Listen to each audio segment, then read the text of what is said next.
We are the Force. We are Ohio.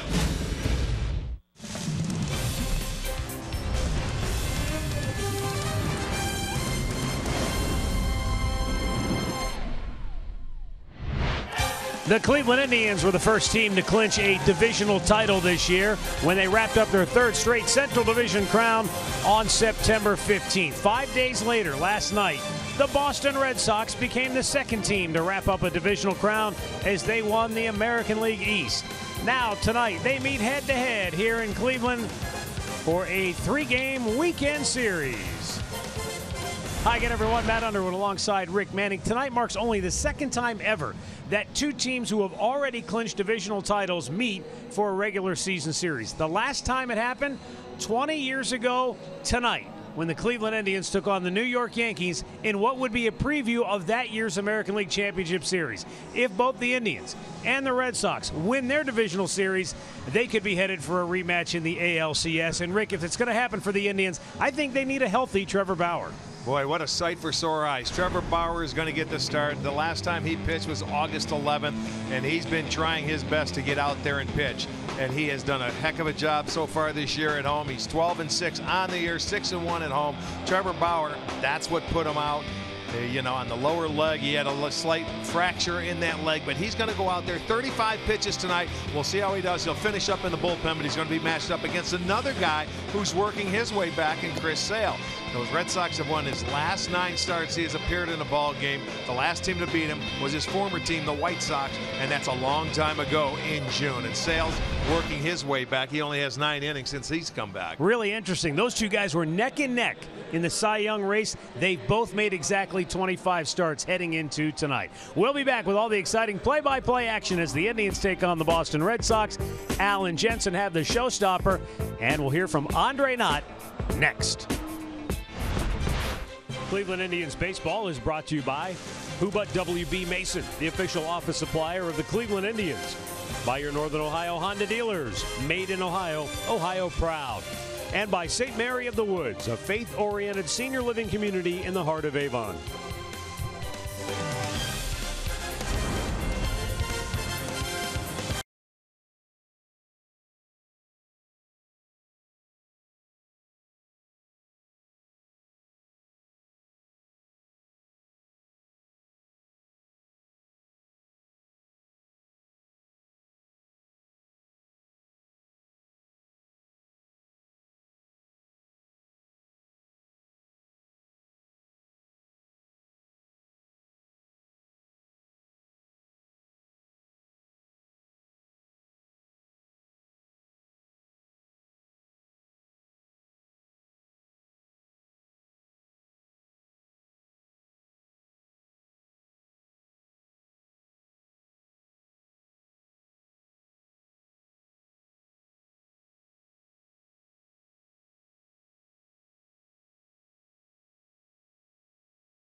Be a playoff preview. If these two teams keep on winning, they will see each other in the American League Championship Series. But we're here in late September, and it is the final home series of the regular season for the Tribe. Welcome back. Along with Jensen Lewis, I'm Al Pulowski. Let's take a look at our showstopper from yesterday. And if the Rays had any designs on making a miraculous comeback to make it to the wild card, I think those were snuffed out yesterday. They were ahead 8-2 in the ninth inning, and the Blue Jays came all the way back to win it. And check out the number on Justin Smoke. 6-run turnaround, a 3-run game-tying homer by Lourdes Gurriel Jr., and then the solo shot by Justin Smoke, the walk-off homer. The 6-run turnaround, you see the note from below. There it goes. The largest ninth-inning comeback win in Toronto's 42 years as a Major League franchise. This all but seals the Tampa Bay Rays' fate from any possibility of getting that second wild card. So Toronto the comeback win. Looks like the Rays are out. They might have the Cy Young Award winner in Snell. We'll see. But right now, let's go upstairs. Matt Underwood and Rick Manning have the call on tonight's game. And fellas, even though this one doesn't necessarily mean anything in the standings, there's still an electric atmosphere here tonight. You know, Al, it's almost going to be like two boxers. They're going to shadow, they're going to jab. But I think they're just kind of eyeing each other up, seeing what you got. You don't want to show too much, Arch, because you may be playing each other down the road. But you still want to win the game, so you'll see that intensity level up. No doubt about it. The Red Sox, one win away from equaling their franchise record of 105 wins back in 1912. What an incredible season they've had under first-year manager Alex Cora. Meanwhile, the Indians, 3 straight divisional crowns, 85 and 67 on the year. And it's just about all over but the shout as far as the matchups are concerned. The Indians are just about guaranteed they're going to go play the Astros in the divisional series, and then Boston. It's going to come down to who wins that wild card. Will it be the Yankees? Will it be the A's? Where's that game going to be played? That's still to be determined. Yes, indeed. There's certainly a lot of baseball left. All right, let's go down to our man Andre Knott talking about Trevor Bauer. We're all excited to have him back on the bump. We're all excited, but I like the boxing analogy. You know, you want to hit the body a little bit, go to the face a little bit, see what you got. Trevor Bauer, though, can't fake it. He's going to attack these guys, and he has a game plan. But there's another storyline to this. Shane Bieber, the rookie pitcher, who's done well as a starter, will come out of the bullpen after Trevor Bauer. For him, it's going to be a little bit different because this could be his role in October. But first to Bauer. If this is shadow boxing, he plans on a knockout in 2 rounds. I expect to punch out 6 in 2 innings, like I always do. So I'm used to disappointing myself, so it won't be any different. And then going forward, is there a number of pitches that you want to throw? I know you're going to go 2 innings and then go to the pen. Is there a number that you feel like you need to get at or want to be at? No, it's so hard to tell. You know, arm-wise, I feel good, but you never really know until you get into that intensity. The adrenaline and the game time intensity just spikes all the stresses, you know, way past what you can replicate in training. So definitely like a conservative approach for the first time, just to see how I respond. It'll be interesting. I'm excited for this, new challenge, new opportunity, and just to see how it plays out. Not really sure what to expect about how to go about the routine and stuff, but that's, kind of what all these guys in the clubhouse are for. I kind of pick and choose and asking guys what they think I should do, and maybe guys that have been there before or been close to it, like Clev. He's got some suggestions on how to, get the most out of my routine without disrupting too many things, not being able to start. But it's something I'm looking forward to and I'm excited for. So, will Trevor Bauer float like a butterfly and sting like a bee? Andre says he'll knock him out in 2. Well, he's going to try. We know that. And you know what? Once he gets out there and throws the first pitch, he'll be back into it, and everything will fall into place. And I think the same thing could be said for Bieber. Even though he is coming in out of the bullpen, this is his start. He'll get himself. He'll have plenty of time to get loose and ready to go. So I think once he throws his first pitch and gets his first out, he'll be just as fine. Let's take a look at Trevor Bauer tonight. He's the Northern Ohio Honda starting pitcher for the Tribe, and it's nice to have him back. His last start was August 8th. It was against the White Sox. He was pitching a gem, and then all of a sudden the line drive hit him on the leg, fractured a bone, and he had to go out, and that was very disappointing. But the good thing, he's going to be back. He's going to pitch, make 3 starts. He'll work his way back in, and he's going to go against the Red Sox. Last year he beat them twice, and obviously he hasn't pitched against them this year. The starting 9 for Alex Cora and the Red Sox tonight. Zhu-Wei Lin will lead it off. Brandon Phillips batting second. Rafael Devers is third. J.D. Martinez, Steve Pearce, and Brock Holt in the middle. Blake Swihart, Sam Travis, Sandy Leone rounded out. Let's check out the Indians defense, brought to you by Ram. It'll be Brantley in left field. Kipnis is in center. Geyer gets the start over and right. On the infield, Diaz at third base, Lindor at short, Ramirez at second, Encarnacion at first, Yan Gomes behind the plate. The umpires tonight: Jordan Baker has the plate, Greg Gibson at first, Vic Carapazza at second, crew chief Jerry Lane down at third. And with that, we're ready to go. The Parrots are in place. It's going to be another beautiful night. 78 degrees our game time temperature. We had a pretty strong line of storms that blew through here around 4:30 this afternoon, but I mean, once it went through, and it was fast and furious, but it's cooled things down and it's just perfect. Trevor Bauer into the line, and tonight's first pitch is a swing and a miss. Fastball at 94, and Zhu Wei Lin could not catch up to it. Well, did you expect anything else? Right there at 94, and a strike one for Trevor Bauer.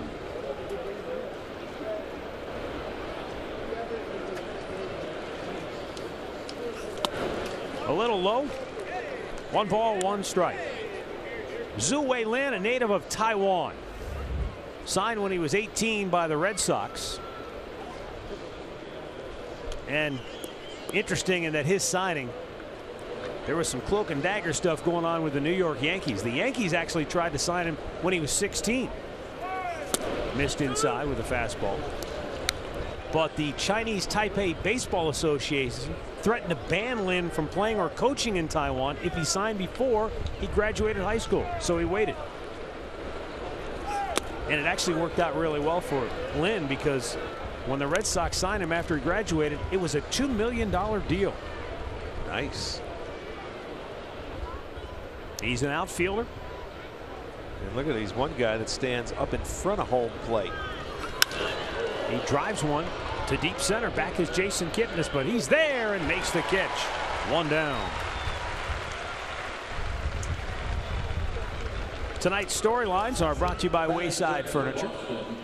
Bauer and Sale, how far will they go? We know Bauer is scheduled for 2 innings or roughly 35 pitches. Right. Sale about 65 pitches. Yeah.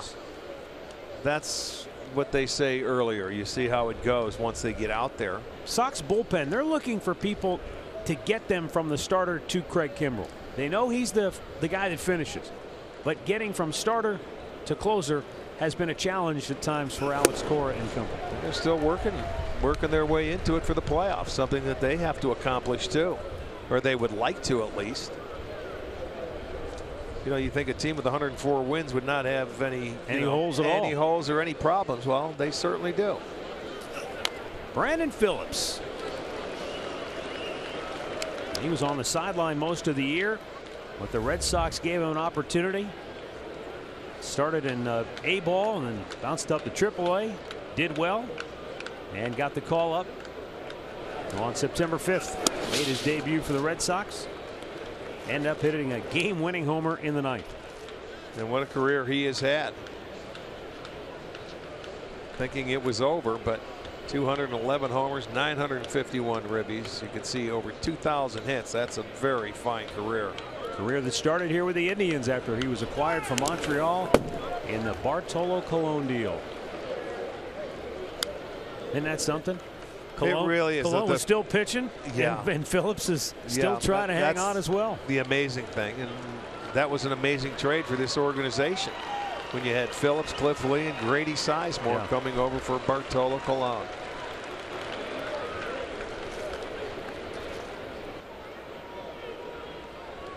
Bauer I don't know if he caught a spike or just didn't like the way his windup was going, but he stopped. Yeah, I don't think he liked the way his windup was working. Now the 1-2. High fastball. Phillips lays off.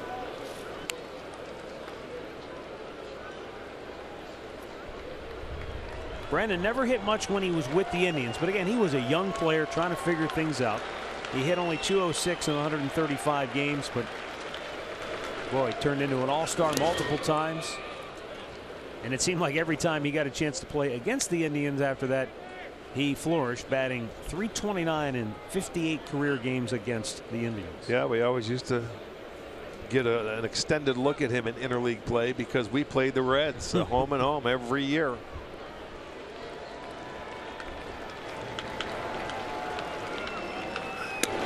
And he draws a walk. So he's aboard with one out here in the first.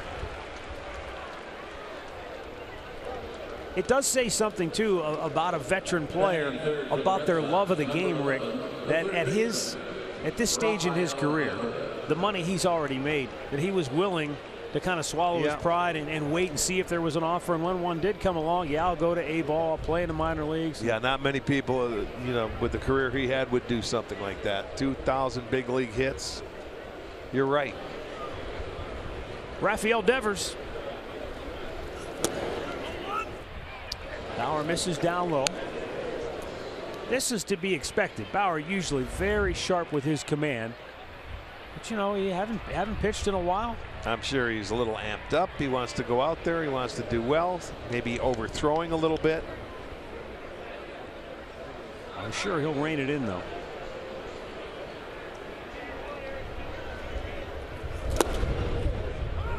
Down low, it's 2-0.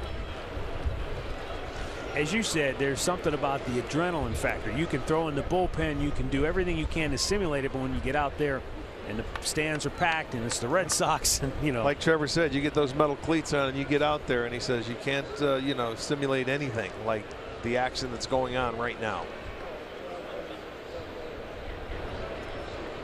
2-0 and a fastball up and away. 3-0. Yeah, so you can look, 10 out of his 15 pitches, 10 balls and 5 strikes. So you know he is searching right now.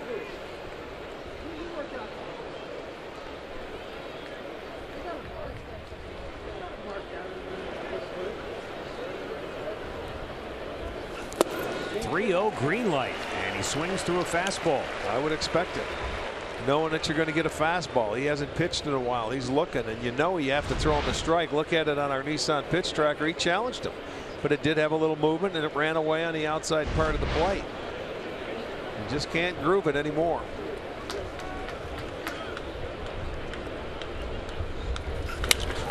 And he pops this one up left field. Brantley charging in, circles under it. 2 down. Boy, that's some good gutsy pitching right there. You're 3-0 to a guy that's trying to kill the ball. Throws one by him, and then he pops him up to get the second out. Number 28, J.D. Martinez.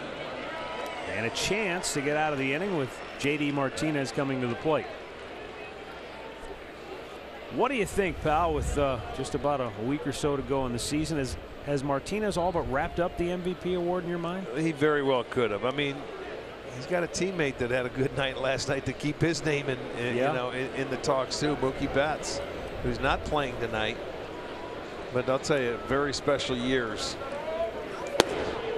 I mean, when you're talking about a triple crown, he's second in homers, second in batting average, first in RBIs. Look at him, first in hits, third in runs. That's a pretty impressive year. It's hard not to be. And I'll tell you what, solidified everybody else in that lineup that they didn't have last year after they lost Big Papi. So I think J.D. Martinez certainly is a deserving candidate, no doubt about it. Not surprising based on the numbers you just saw. He is also #1 in multiple hit games this year. 57 of those, one more than Francisco Lindor. He has just developed into just it's not an easy out. He can do damage. He can take his base hits. He can take a single to right field. You make a mistake, he can hit a 3-run home run. And he's got a great approach at the plate.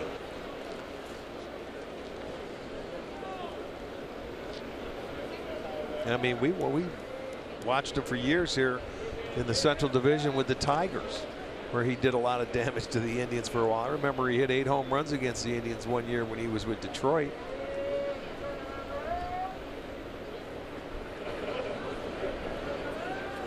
Swing and a miss. It's 2-2.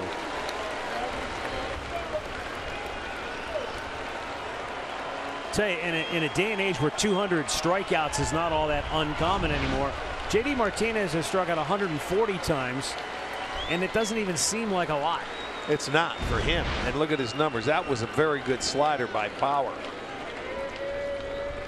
That's the pitch that's been very good for him this year after learning how to throw it right from the start of the year, and has gotten better all year long. 2-2 in the dirt, and what a block by Gomes. Phillips decides to go. Here's the throw, and they got him. Thank you. Brandon Phillips thought that ball bounced farther away from Gomes than it did. Jan pounced and threw him out, and the inning is over. It wasn't a steal.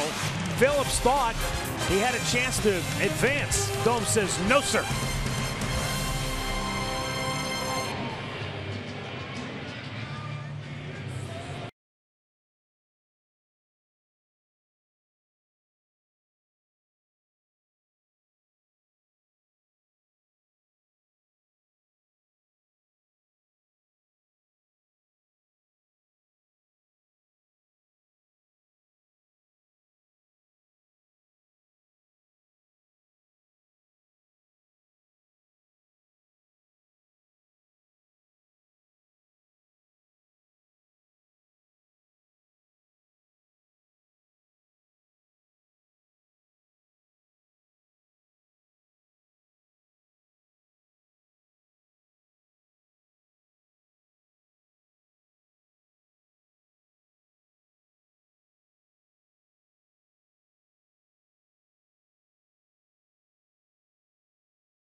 Days ago, he went against the Mets, only pitched 3 innings. We gave up 1 hit and had a strikeout, so he's working his way back. But the Red Sox have won 9 consecutive starts with him going out there in his last 9 starts, so it's going to be a tough game.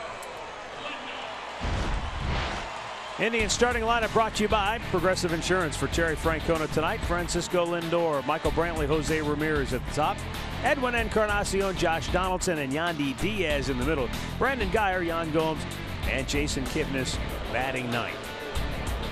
Yandy getting the start at third base with Donaldson serving as the DH. Tito loading up with the right-handed hitters against the lefty Sale. Well, and Chris Sale in his career 5-8 against the Indians, 2-4 in this ballpark in his 7 starts, although 14 appearances. He did pitch out of the bullpen, as we know. When you think back on the times that we saw Chris Sale, and obviously we saw him a lot when he was with the White Sox, was it ever anything you noticed that he did that enabled the Indians to have success, or do you think it was a case where they saw him so much, the mystique, everything was kind of stripped away? Bingo. They had it. Yeah, they saw him. You make adjustments. You know, he had the fastball, he had the good slider, he developed a good changeup. It's just that they had a chance to see him a little bit more than everybody else, and they made adjustments. Same way they did with Justin Verlander. Like Trevor Bauer, Sale searching for his command here at the outset. Missed on 3 straight before a strike to Lindor.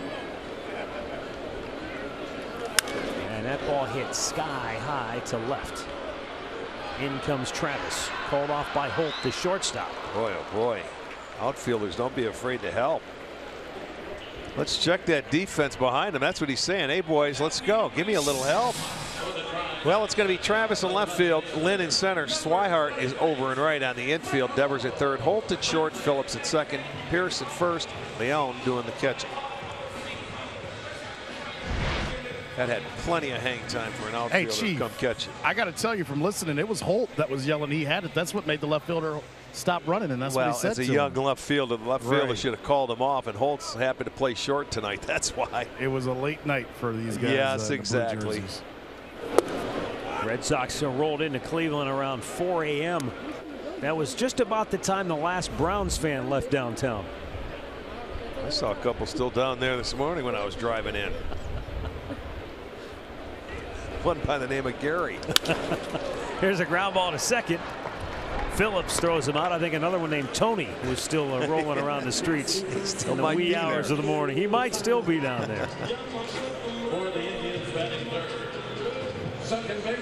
Two down, and Jose Ramirez coming to the plate.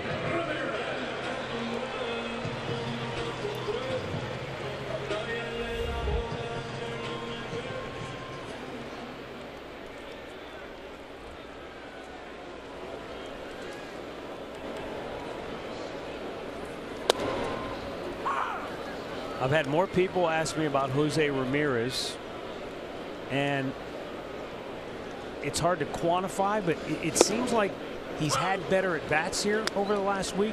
Maybe the results haven't been there, but we're seeing more line drives instead of just the pop-ups. And yeah, he's been struggling. Hey, for the month of September, he's hit 183. For the month of August, he hit 245, and he's in a spell right now where he's battling himself. It is getting a little bit closer, but it's nothing close to where he should be.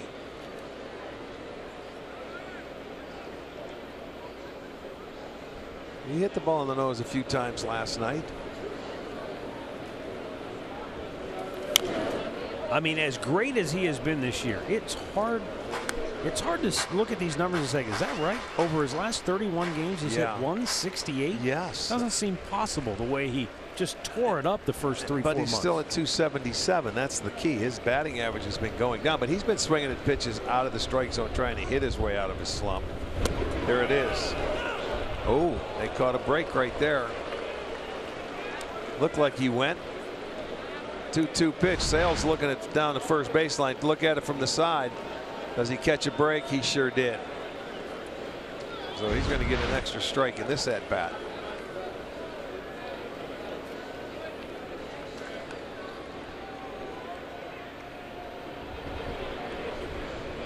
Sales payoff pitch. Pulls that foul.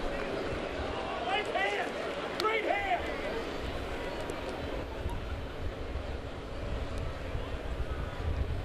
Ramirez, 38 home runs, 36 doubles, 33 stolen bases. Over 100 runs batted in.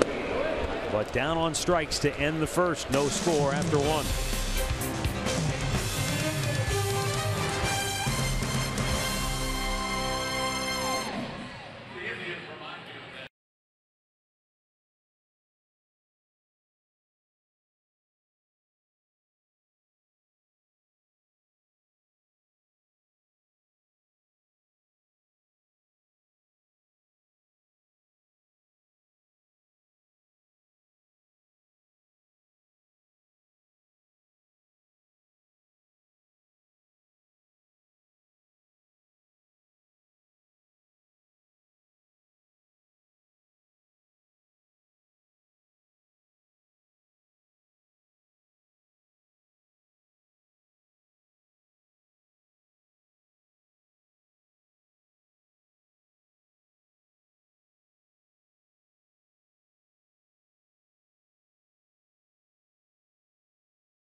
You'll get Indians home screen icons and features like the MLB TV Game of the Day, in-game highlights, news, live radio broadcasts, and much more.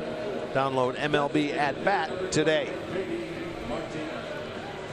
Second inning for Trevor Bauer, who will face J.D. Martinez, Steve Pearce, and Brock Holt.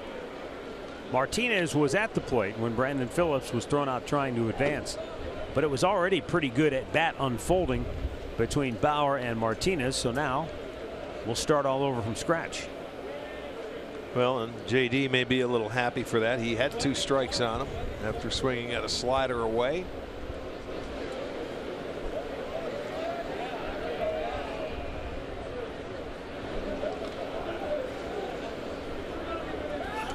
We were told 2 innings or 35 pitches for Bauer tonight, which is why Tyler Olson is up in the bullpen. He would come on just in case Bauer maybe runs into pitch count trouble here in the second. Yeah. You want Bieber to start fresh. Clean inning. Clean inning. Absolutely. Yeah. Now the 0-1. Swing and a miss. Boy, that looked like Trevor Bauer right there. Good bite on that breaking ball. That's it, getting the feel for that pitch back. He had such a good curveball this year. He could throw it anytime he wanted. If he wanted to throw it for a strike, if he wanted to bounce it on the plate, he had that kind of command with it.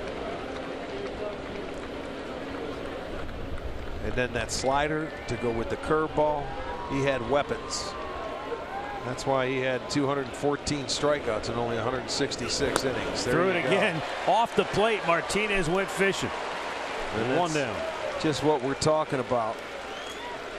You get ahead of it and you just watch the pitches. As you get ahead, you can expand the hitter's zone, and that's something he's done so well this year. He dropped that second one in for a strike, and then threw the other one off the plate, and he got the swing and miss. And Trevor has 6 swings and misses already. Here's Steve Pearce.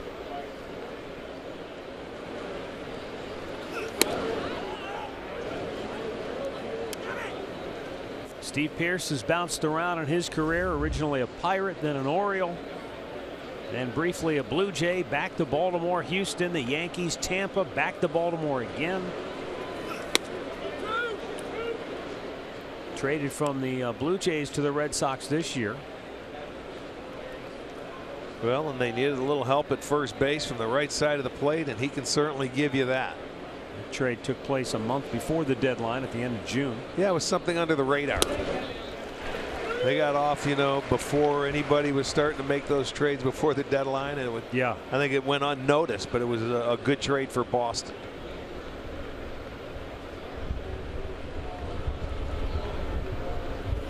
Two-1, chopper up the middle, perfectly placed. The old seeing eye single for Steve Pearce, and the first hit for Boston tonight. Yeah, you don't see many of those anymore. The way they shift around and they position, you know, the defense. There's always somebody behind second base. Do you see a 3-hopper get through the infield anymore? You look at the distribution for Trevor Bauer. His fastball 42% of the time. That curveball seems like he can throw it well just 27% of the time, and we've seen it more than that. Slider's very good. He's got the cutter, the changeup, and we could add to that if we wanted to. Brock Holt. Couple things quickly for Bauer. I know he wanted to strike out all 6, but I know that Carl Willis wanted to see him out of the stretch in this situation as well, because they want to get him into every situation they possibly could in this short outing. But also, you know, I had talking to Carl. I said, how did you know he could go already? And he says in those 2 outings that we saw out here before games, he says the shape of his off-speed pitches and the velocity start going up, and they wanted to see if that would happen tonight. And so far, he shook his head and says, yeah, they're getting exactly that. Well, and when he's done here, he'll go out to the bullpen, right, Andre, and finish up on what he's going to do. Yes, he will go out there, most likely try to get it to about 55 to 65 pitches. Okay. Is the number they're going to try to get. And the 2-0 is in there for a strike.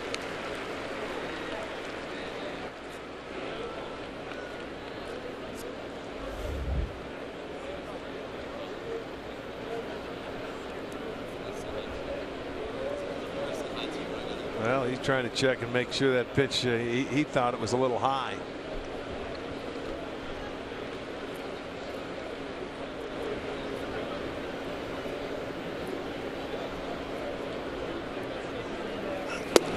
That one was right on the outside corner, and it's 2-2.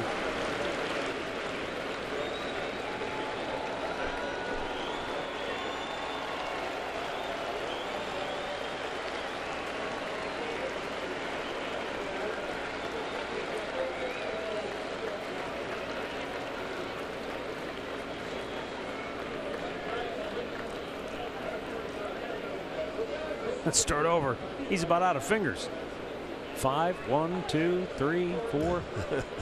Take the glove off and use 2 hands.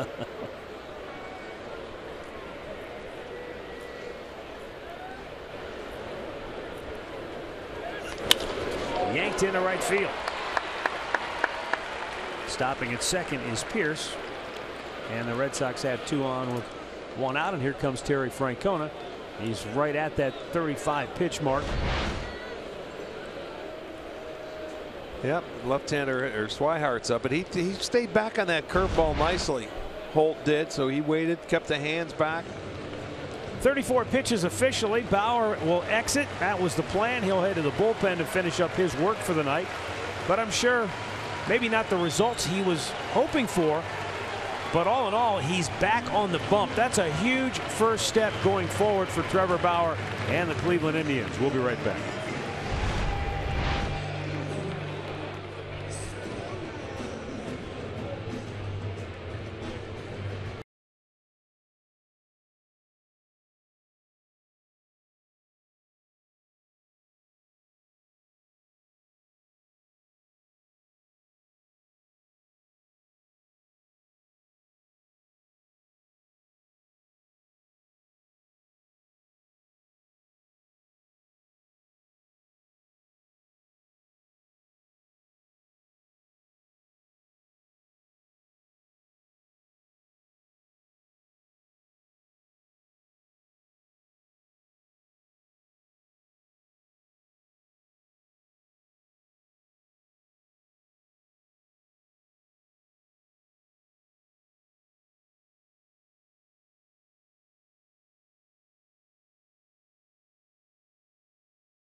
.34 pitches, 17 balls, 17 strikes. He did have some swings and misses, but I think all in all, you know, you're trying to kick off the rust. You're just trying to find. I mean, there were some good curveballs we saw. Struck out J.D. Martinez, looked really sharp in that at bat. I don't think you can expect him to come out there and you know, throw his 2-for-1, his 60% strikes like he did. He missed a month. Yeah. So, you know, if he's going to be off, he's not going to miss on the plate. Certainly, he's going to, you know, go for it. He trying to hit the corners, but he was just a little bit off. No big deal. Tyler Olson on to face Blake Swihart. Beautiful. How about a 2-for-1 ball? Inning over on 1 pitch. Middle of the second, no score.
against Chris Sale. Frankie Lindor has good numbers, 10 for 23 with a homer.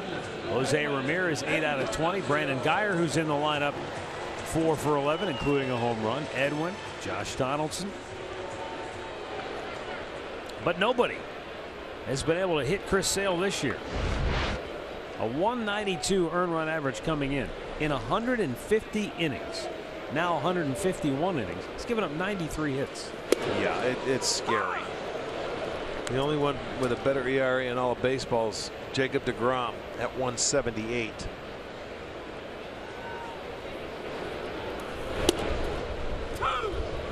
You know, and he had some shoulder issues. They brought him back. It was August 12th to pitch against Baltimore. He got the win. He went 5 innings, only gave up 1 hit, 12 strikeouts, but then they put him back on the DL. And then he came back again.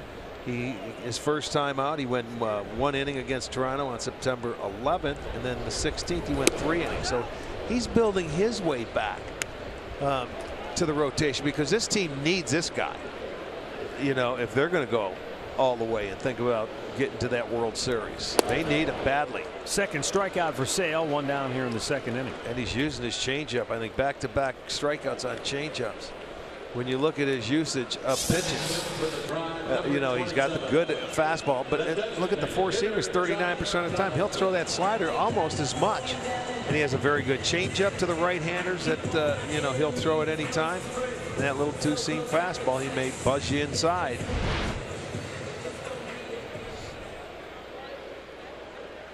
But boy, there's not much to him, is he? Very thin, always has been, but slings the ball up there.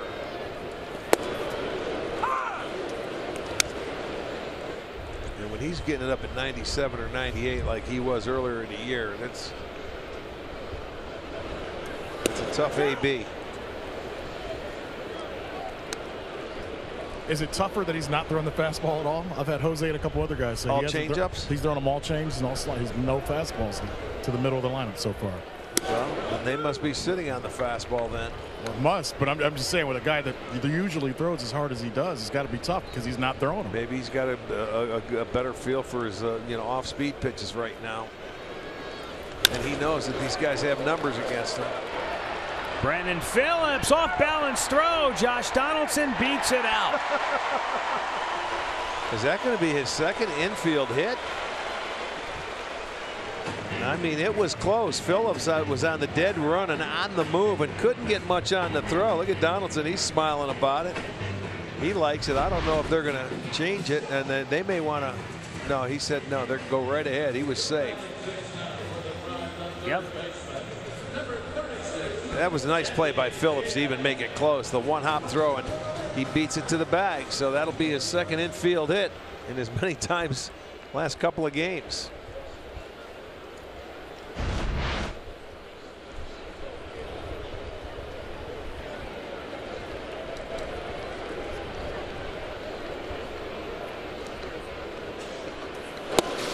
Yandy Diaz looks at the ball inside.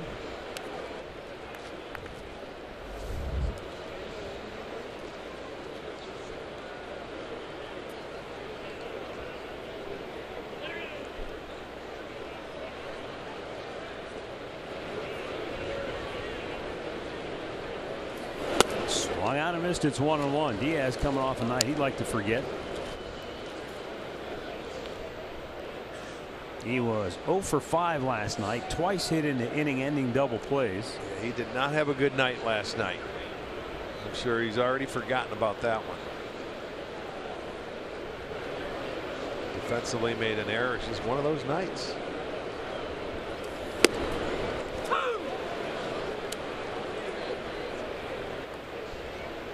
In the clubhouse jargon, he stranded a small village on bases last night. Right.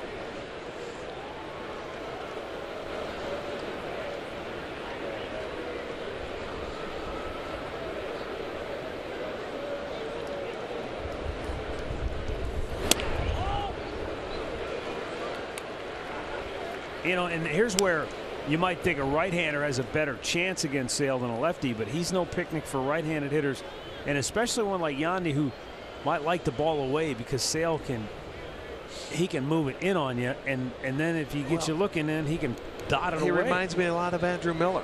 Yeah. Can be tougher on righties. Not that it's an easy at bat, but he's got weapons where that changeup he can fade it away. He can run that heater in on your hands. He can throw that slider in. He has just a lot of different weapons to get you out.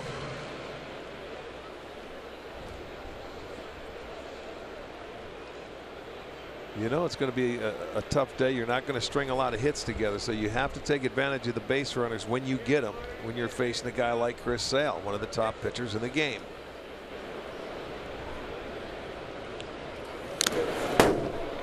Good rip at a fastball, but the placement by Sale was in a pretty good spot. Tough to get the barrel to it when it's up and in like that.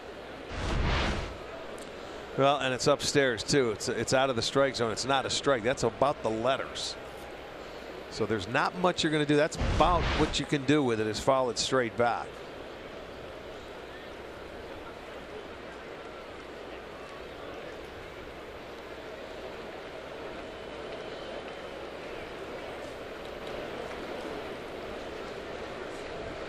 Two-two, and a foul back. So Yanni hanging tough.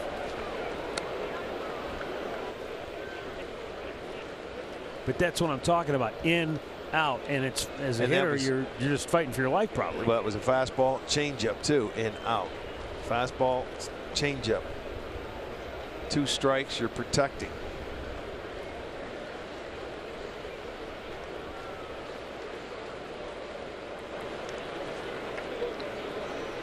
No score, bottom of the second. And that's a good pitch. Struck him out looking. 3rd strikeout for Sale. And there's a look at the full arsenal of the weapons. The fastball up and in, changeup fading away, and then he just slows one down and locks you up. Yeah, and it comes into the zone.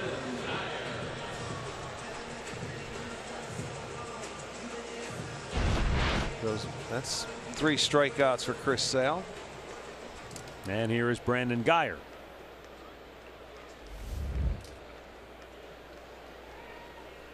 Well, the White Sox went home and pounded the Cubs 10-4. Yeah. They had a boatload of hits in that ball game today too, and they beat their former teammate Jose Quintana. Oh yeah. And that's the last time, now that you mention it, Chris Sale lost a ball game. It was to the Chicago White Sox June 8th.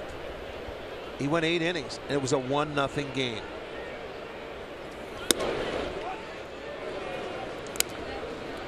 Big chance for Milwaukee. They're in the 4th inning in Pittsburgh. They trail the Pirates 1-0. But if the Brewers can win, they would trim the Cubs lead to back to a game and a half in the NL That's Central. right. They were on their heels. 19 hits for the White Sox today. Wow. The 1-1. Well, we noted that Dylan Covey? No. Yohan Moncada was having a series. Yeah. I mean, it looked like he was swinging the bat well. Yes, he was. It wasn't just a fluke. He's hot. And I bet he had a few hits in that. I would guess he had a few hits in that outburst today. 3 for 4, Redbird says, from Moncada. Oh, yeah? There you go. He was hot. He was swinging it very well. I was talking about it, and Tommy showed me the note that Covey is the one that beat Sale 1-0 in that game the last time he lost, and he had us 1-0. Yeah. Except the bullpen gave it up when the Jason Kipnis grand slam. 2 down, runner at first. 2-ball, 2-strike count for Brandon Guyer.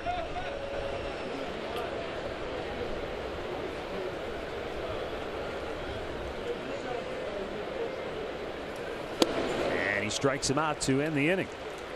We've played 2, no score.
in the game for our Miller Lite Hold True moment.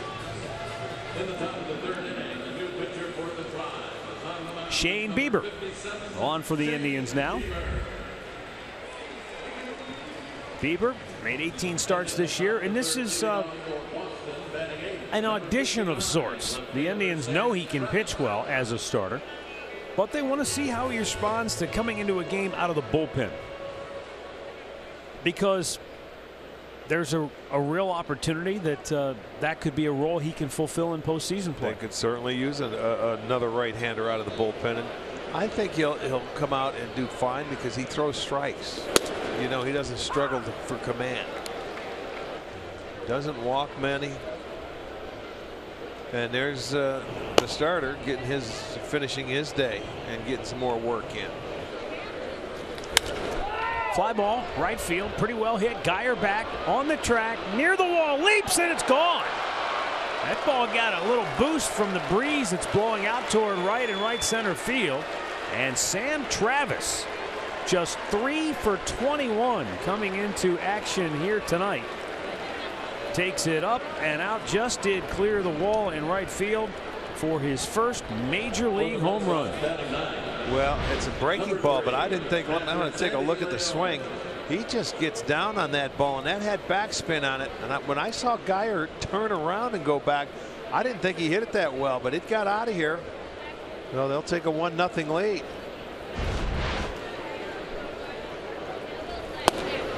Fastball misses outside.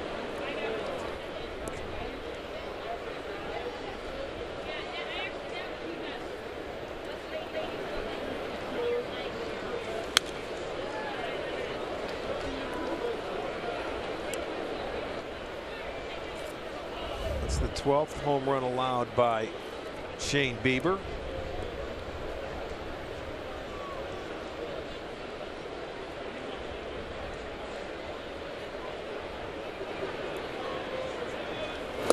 Swing and a miss by Leone. He goes down on the count 1-2.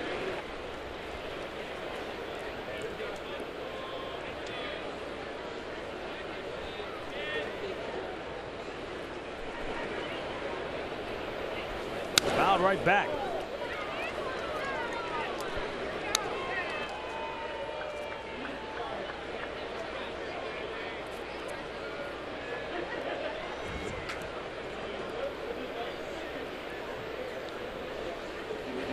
Leone, 5 homers on the year, 11 doubles, and a called third strike right there.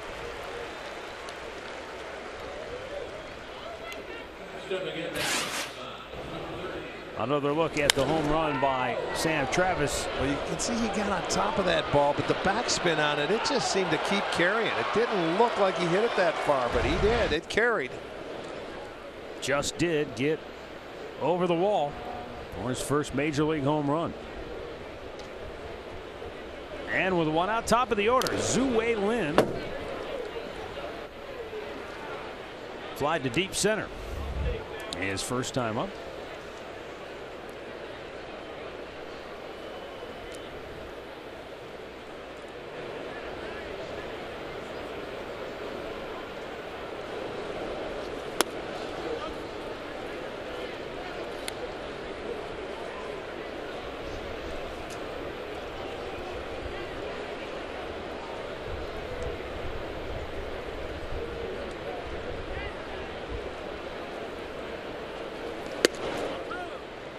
Lynn says a big turning point for him was his minor league manager last year, who is now the Red Sox third base coach, Carlos Fablis, told him, stop feeling for the ball and finish your swing.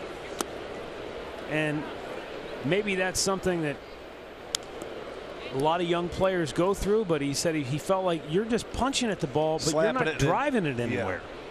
And he said he really took that to heart. He said, forget about everything else. From this day forward, just think about finishing your swing.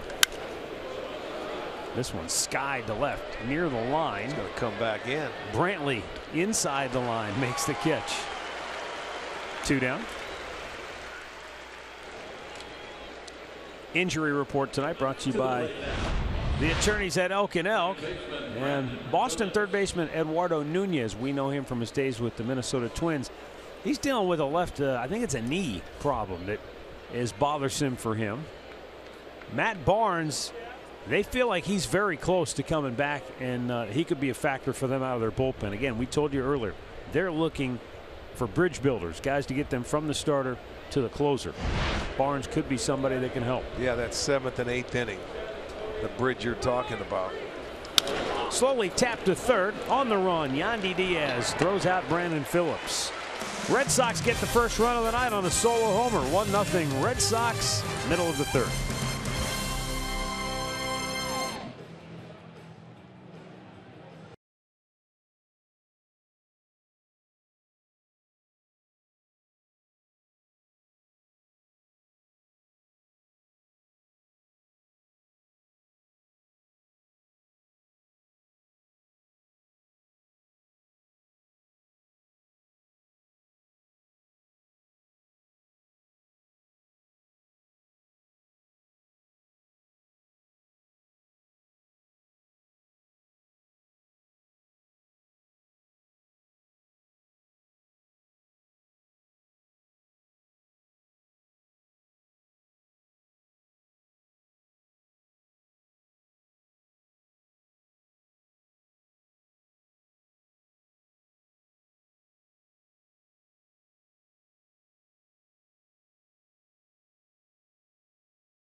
The Indians took on the Boston Red Sox and battered Chris Sale. Trevor Bauer was the starter in that game for the Indians. A game the Tribe would win 13-6. And it started their historic 22-game winning streak. Yes, it did. Well, did you see a lot of those pitches there? Everything was away, away, away. He didn't get inside on any hitter there. Interesting. Yan Gomes coming to the plate, and the Red Sox going to go with a shift.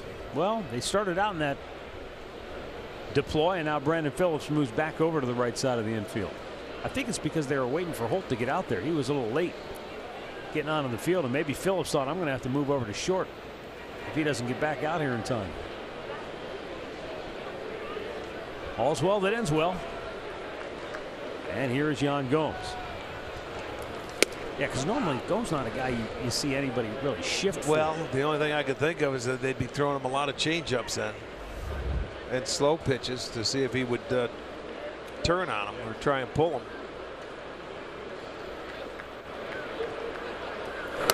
Up and away. That was a changeup. 2-0.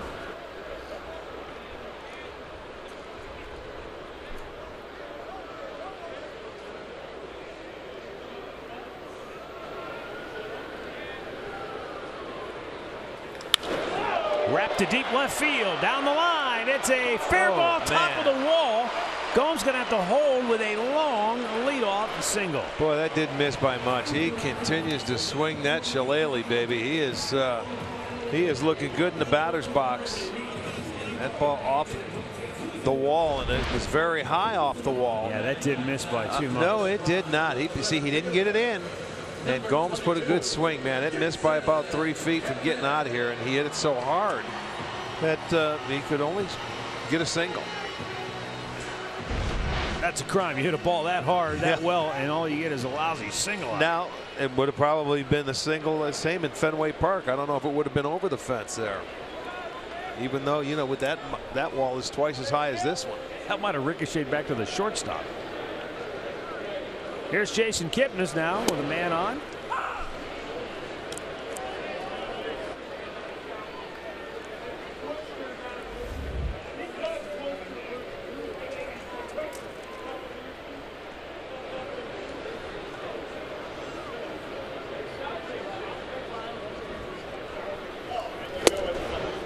Out in front, good breaking ball. 0-2.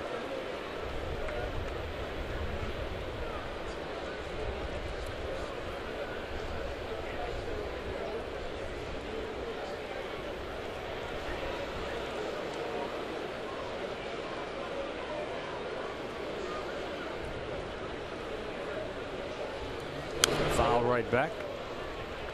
Andre, you brought it up earlier. Chris Sale. Yes. Who would you say is skinnier, Sale or Andrew Miller? Ooh, I would say Sale. I agree.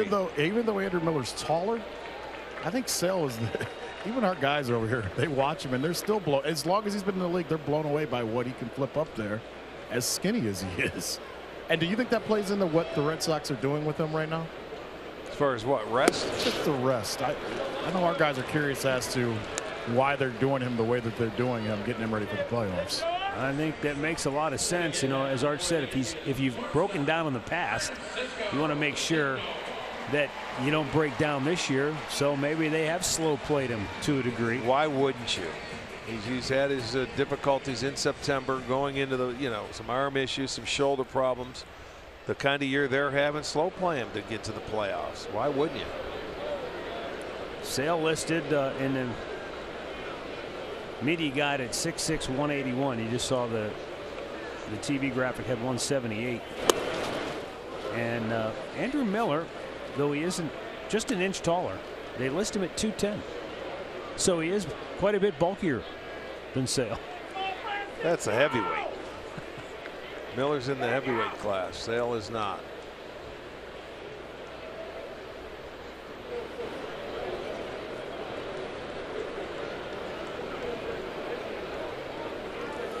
Foul right back, Lindor. Good rip.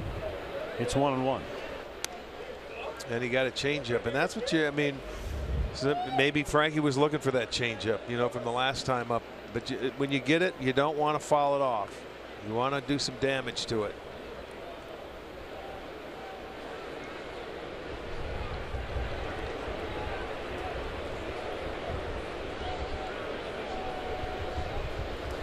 This is one of those guys when he makes his pitches, he's gonna get his strikeouts. There's no getting around it. But when he does make mistakes on the plate, you have to take advantage of it as a hitter, because if you don't, it's the same thing as like Kluber or any good pitcher. They continue to throw strikes, they're going to get their swings and misses when they pitch ahead in the count like he is right now. Upstairs, 2-2.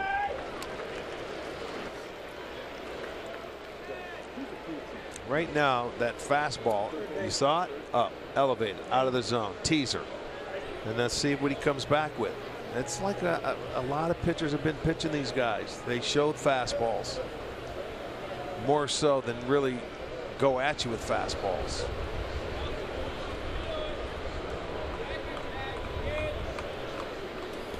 There he came back in and locked him up. He doubled up on it. That was an excellent pitch. All right, so this is interesting. The first two batters of the game, Lindor and Brantley, popped up, grounded out. Since then, every out has been a strikeout. Yeah, sure has. But boy, he came and he humped up on this one. That was 95 on the inner part of the plate. And Frankie knew it. He was not looking for that pitch. Missed with the one before on the 1-2 pitch. Showed him a high fastball, but came back and then attacked him inside. And he's sitting at, this will be pitch number 50. So he has probably one more inning if he can get a quick out. Michael Brantley strokes it into center field. Gomes going to go to third. The throw by Lynn is cut off. Indians at the corners with 2 down. And Michael hits himself a breaking ball for a base hit. Nice short swing, keeps it going. We'll give Jose Ramirez an opportunity with 2 outs. There's the breaking ball, and that was a good pitch, down and away. But Michael stayed on it, down in his zone. That's the kind of hitter he is. So they get their 3rd hit, 2nd in the inning. But there are 2 outs.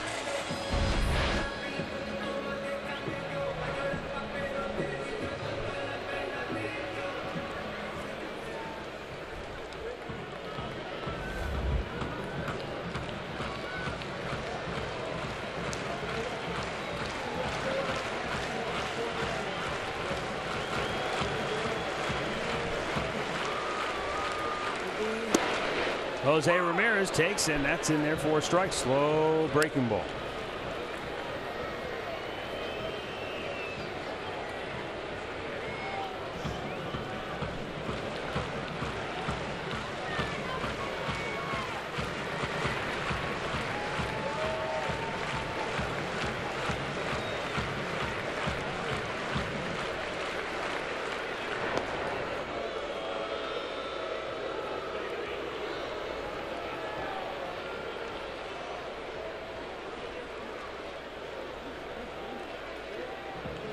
Outfield, deep in left. Travis way out there in left field. The other two outfielders about normal depth. Swihart's actually shortened up in right field.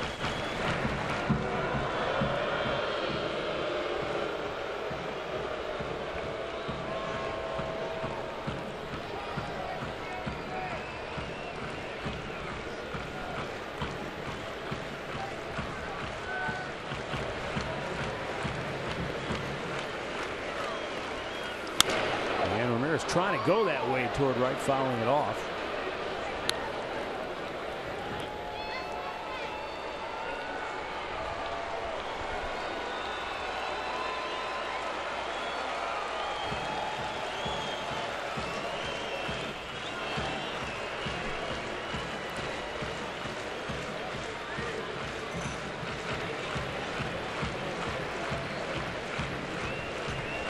Oh, 2 count.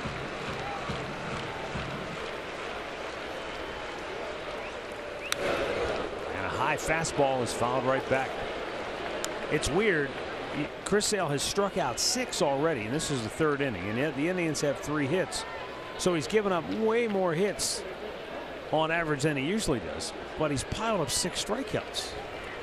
Yeah, well, that's how they come. He can get them in bunches. He has what, 228 on the year.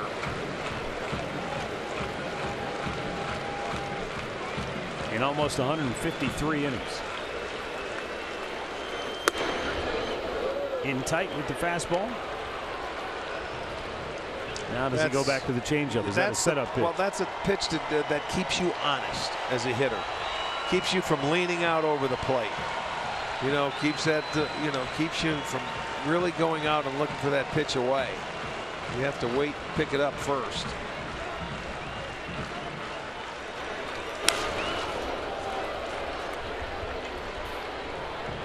Slowed it down, and Ramirez fouled it off, and it's 1-2.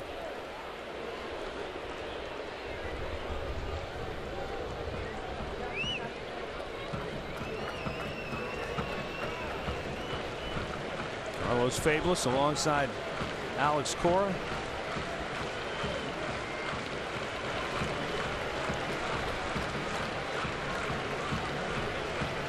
First and third for the Indians here in the 3rd with 2 down, and Ramirez down on the count, 1 ball and 2 strikes. And Jose checked. Did he go? He did not. Greg Gibson at first base said he held up. We're even up, 2 balls, 2 strikes. In the first at bat, I thought he did, but not that one. He certainly did hold up and was able to check his swing. Friday night crowd trying to urge Jose Ramirez on as the Indians try to get on the board. Yeah, base hit would go a long way here, and they'd get into it in a hurry. Outside and a full count, which means Brantley will get a head start at first, though it won't be a big head start with Sale on the mound. Well, that Brantley base hit certainly ruined the inning for Sale, because now this is an 8-pitch at bat again for Ramirez, and he's getting to his limit here in the near future. So another base hit, and they're going to have to get their pen up. Brantley goes, 3-2 pitch, chop foul.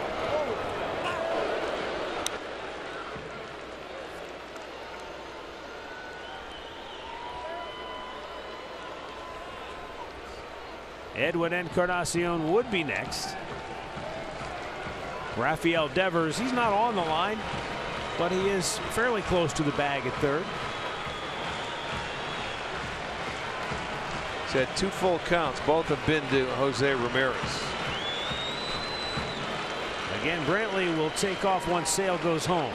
And it's pop foul the other way. At bat here.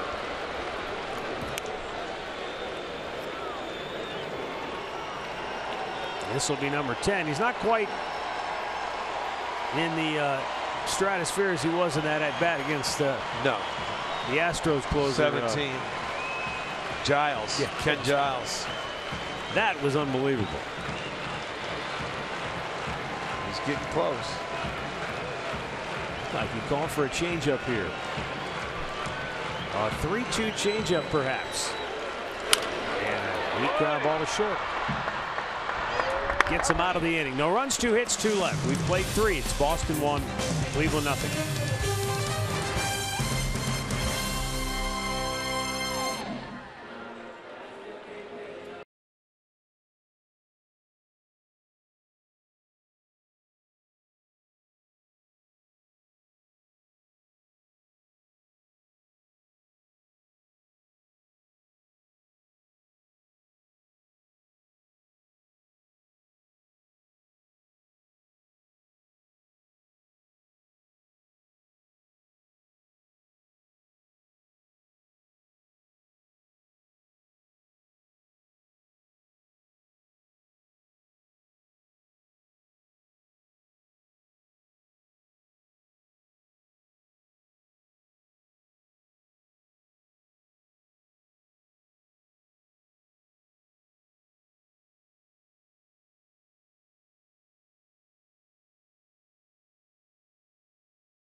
It'll be the last dollar dog night of the season. Come on out early. $2 beers out in the district. Following the game will be the last fireworks show presented by T-Mobile. You get your tickets at Indians.com or use the ballpark app. Mike Clevenger will be on the bump against Rick Porcello. Hard to believe it's come to a close. Sunday night will be the final home game of the regular season. We know there will be postseason baseball here at Progressive Field. Games 3 and 4 in the division series. And hopefully many more to follow. Rafael Devers flied to left in the first inning. That was a good breaking ball there by Bieber, getting him to swing over the top of it.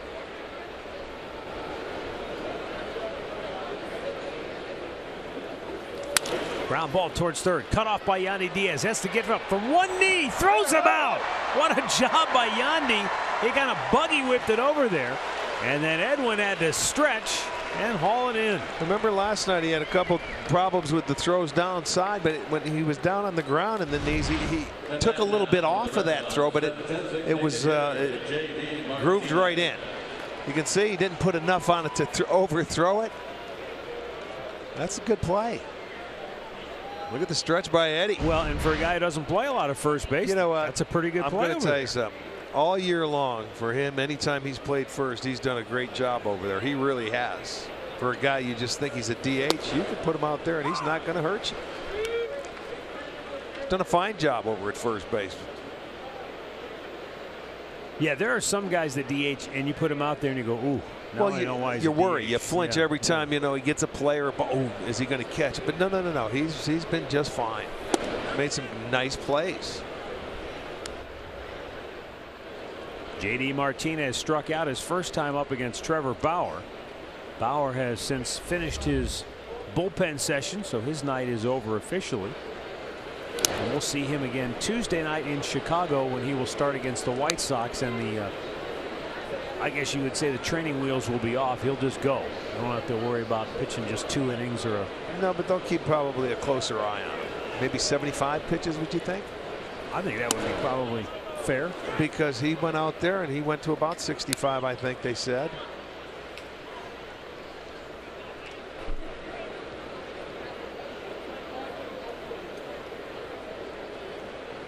Three and one. Dangerous spot to face a hitter like this. Got to make your pitch, and a curveball just high, and a rare walk for Bieber. 1 on 1 out. Steve Pearce coming up. Kia drive to success in the American League. The extra base hit leader is Alex Bregman of the Houston Astros, and then look, Frankie Lindor, Mookie Betts, J.D. Martinez, Jose Ramirez. They'll all be headed for postseason play. All great hitters.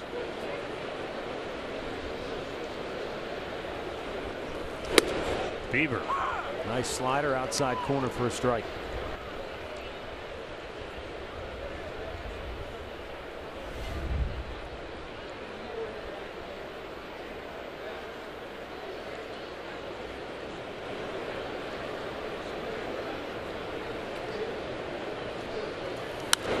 Back out of play.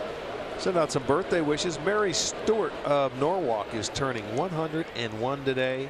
All Mary, right. happy birthday to you. Ingeborg Friend of New Philadelphia is 90. And Virginia Galabencia is 91. Happy birthday.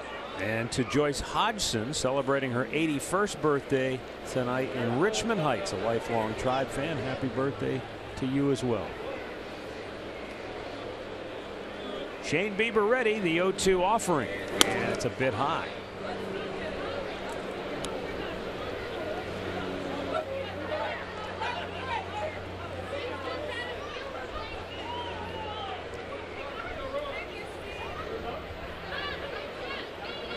Bieber, since coming on in the third, 14 out of 24 for strikes.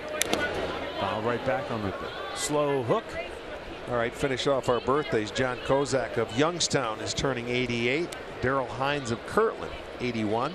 Joyce Hodson of Richmond Heights, 81. And Eddie Nowicki of Grand Island, New York is 73. And we are officially done tonight, so happy birthday to you all out there.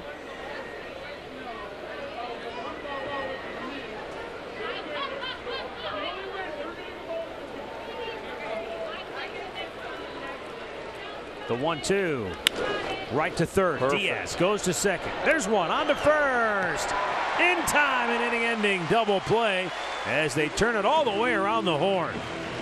Diaz got it to Ramirez, and a lightning quick turn, able to get out of the inning.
Out to New York, the Baltimore Orioles and the New York Yankees tonight, and New York on top in the bottom of the first inning. You can tell by the bat flip. Didi Gregorius, it's gone. 27th home run of the season, a 2-run shot. That's been it so far. So the Yankees trying to get that home field advantage for the wild card. They lead at 2-0. Bottom of the fourth inning in New York. The Parrots are here. They're all excited. Yes, they are. Edwin, fellas. Yes, they are. And you know who else is excited out? Fred McLeod. Yes, Fred He's stopping by the booth. He's ready to get back to work. Yes, Cavaliers Media right Day is Monday. Right so, yeah. Tune them on Fox Sports Ohio. They'll be ready for another big season of Cavaliers basketball. A new era dawns for the Cavaliers. Let's hope so. Edwin Encarnacion leading off the home half of the fourth inning, with the Red Sox in front 1-0. Edwin struck out his first time up. Jose Ramirez grounded out to end the third. In a very good at-bat, by the way. That ended a stretch of the previous 6 outs, all via strikeout for Chris Sale. Well, they have their bullpen up and getting loose, because now Sale is at, they said 65 pitches for him. I don't know if it'll be right on the number.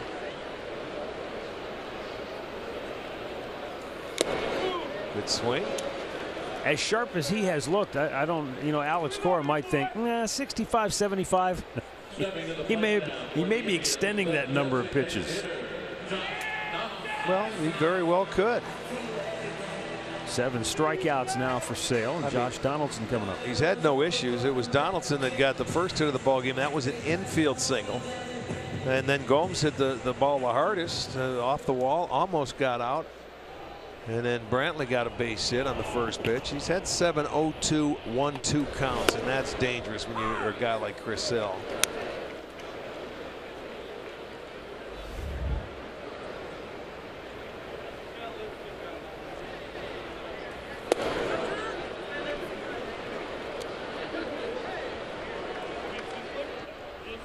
Is there anything in the back of your mind as a hitter right now, do you think, that you're going up there with the idea of, okay, in the grand scheme of things, this game, this at bat means nothing, but if I see this guy when it's on the line in October, I want to see as many pitches as I can. Do you go up there and you just kind of looking to see what he throws, or are you just going up there as any other at bat? You've got a game plan walking into that batter's box right now. You're not, the last thing you're thinking about is down the line. Donaldson drilled deep left, gone to Souvenir City. He was thinking about that swing right there is what he was thinking about. The Indians are on the board, and the game is tied at 1. Donaldson's 7th home run, 2nd of the year with Cleveland.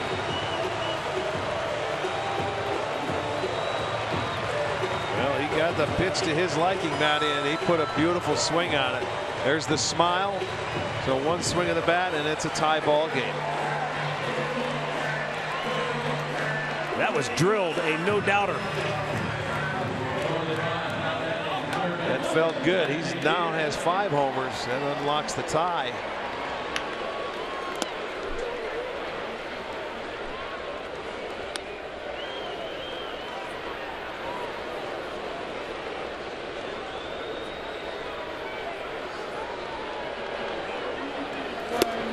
There's a good breaking ball, and Josh Donaldson hit the fastball out of the ballpark.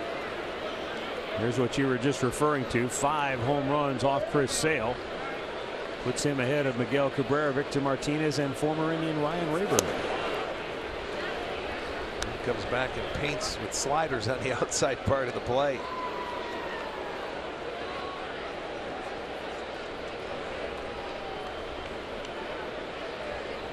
Here's a 1-2, and Yandy smokes it foul the other way.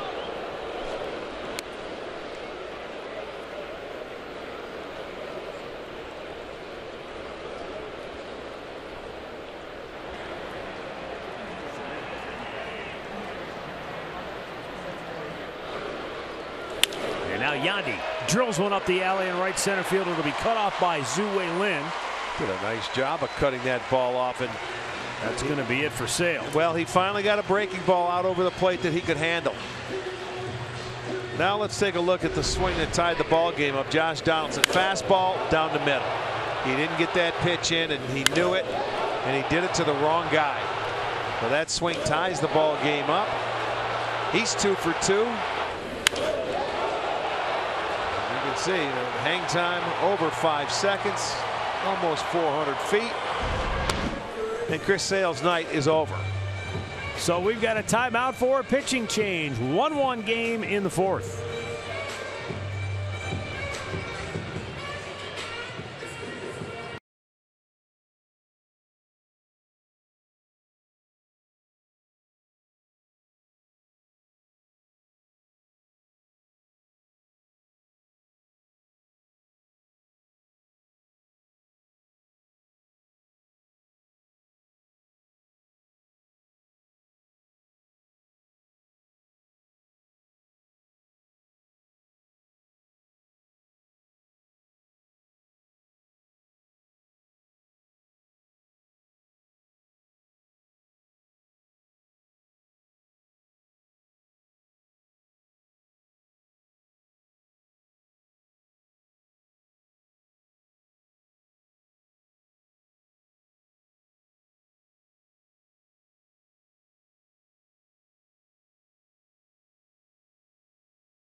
The Josh Donaldson home run this inning, that's great. But he had a hit earlier that was an infield hit, boys, and he beat it out, as you're going to see right here. And as we know, as he comes back from this calf injury, every time he can have a play where he can run through a bag and feel okay, it's a good thing. Now, he told Jose Ramirez after this, he came back, he says, I'm ready. I can go 100%, I'm going to race you tomorrow. And he says that because before the game, as the old Garth Brooks song went, friends in low places, when you're the former MVP, you have friends all over. And he says Larry Fitzgerald, his friend, the all-pro wide receiver with the Arizona Cardinals, helped him most during his recovery from that calf injury. There's a soft tissue doctor that Fitzgerald has in Minnesota. After reaching out to him and talking, he says, why don't you go talk to my doctor and see what my doctor can do for him? Basically, Josh says if he can get through everything that he's had to get through so far, Larry Fitzgerald's doctor in Minnesota is the guy that's helped him the most get to this point. Well, that's called friends in high place. You and I have friends in low places. well, that's the thing about a guy like Donaldson. He has friends all over. He says that's what's helped him get through this, because he says it was hard the first month or two when he re-injured the calf, and you just start getting, we know how it is. Yeah, you don't know what's wrong. You're trying to figure out why does this keep breaking down. I mean, I think Lonnie Chisenhall ought to ask him about this doctor. I hope Chiz is somewhere listening. Because Lonnie's gone through the same thing. You know, it's one calf, then it's the other calf, but it continues to break down on him. Right, and he said the treatment that he went through was so different than anything else that he has gone through, and he questioned it at first. And this just happened over the last month, where Fitzgerald finally reached out to him and said, hey, man, I may have someone that can help you. Are you willing to go to my guy and see it? And Josh said, absolutely, I'll do it. Basically, it's a soft cell injury doctor that works with stroke victims. So they put him through stroke therapy, and basically it helps the muscles around that calf kind of strengthen themselves to help recovery. Wow, well, that's awesome for Josh and for the Indians, no doubt. Brandon Geyer struck out swinging his only time up in the second.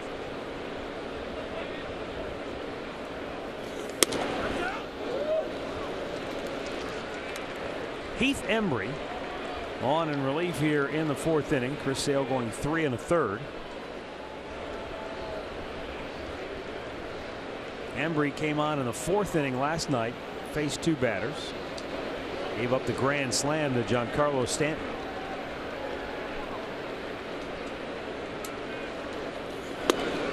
In tight.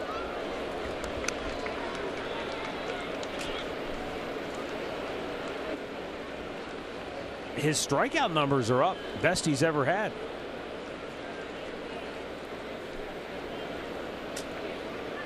.11.5 strikeouts per 9 innings. But why then does he have an ERA of 4.29? Well, you give up hits at the wrong time, I guess. Yeah, and giving up 15. Oh, I'm sorry. That's the wrong line. Giving up 9 home runs. He's given up 52 hits in his 56 innings. 27 walks. That's a fair amount, too, in 56 innings. That doesn't help when you have potentially extra base runners to deal with. Well, you have a full count here. And the first hitter coming in. There he goes. Runner is off, and Geyer was smashed to short. Only play is at first. And Brock Holt with a good throw to get Geyer 2 down. Well, you want to bring the family down to the ballpark Sunday for the last regular season game of the year as the Tribe will take on the Red Sox. You can enjoy $2 soda, freeze pops, chips, nacho cheese while supplies last. Game time is at 7 o'clock. The very last home game of the 2018 season. So come on out, and I understand we're going to have a great crowd. And why not? Yeah. You got the Red Sox in town. Send off your Indians for their final 7 games before we end up going to the playoffs.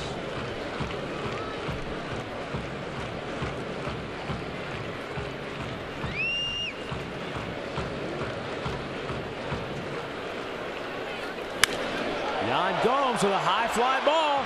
Deep left field. Back is Travis. He's out of room. It's out of here. Yan Gomes. A 2-out, 2-run homer. And it puts the Indians ahead 3-1. How about Gomer? Boy, he has really, I'm telling you, in the second half of this season has swung the bat like he is capable of doing. And he gets a breaking ball and hits it a ton. There it is, up, out over the plate. He hit it high. It had some hang time, and he gives the Indians a 2-run lead and make it a 3-1 ball game. And for Yan Gomes, his 15th home run, give him RBIs 45 and 46. You have to love the way this lineup is balancing out. Gomes and Kipnis is giving some real punch to the bottom part of the lineup now. There are just no holes nowhere for a pitcher to catch his breath. The way these guys are swinging the bats. And on the flip side for Boston, what we talked about at the outset, the Sox bullpen. This is now the 2nd straight outing that Heath Embry has given up a big home run. It was a grand slam in New York his last time out. And now a 2-run game-changing home run to Yan Gomes here in the 4th inning tonight. So well, we talked still about searching. it. When you get Milky Cabrera in there, down in that lineup, if he's in the 7th hole, and you have Gomes hitting 9th, and Kipnis, if there's a right-hander on the mound, hitting 8th. Well, tonight he's hitting 9th because of the lefty. That bottom third is that's a good bottom part of the 3rd lineup. You got to understand that. With the addition of Donaldson, who stretches it out, and then they move people down. You move Alonso down. You move Cabrera down. I'll tell you what, that's solid 1 through 9. And there's not a lot of easy outs. You may think so, but I'll tell you what, there is not.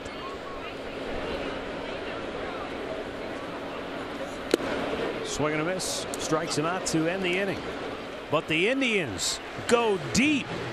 Couple of yard balls here in the 4th. Donaldson gets him on the board. Gomes gives him the lead.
getaway vehicle. Visit KiaDealers.com to learn more. By Levin Furniture. For the best deals on furniture and mattresses, shop Levin's. And by your Chevy Network dealers. Visit clickchevy.com. Chevrolet, find new roads.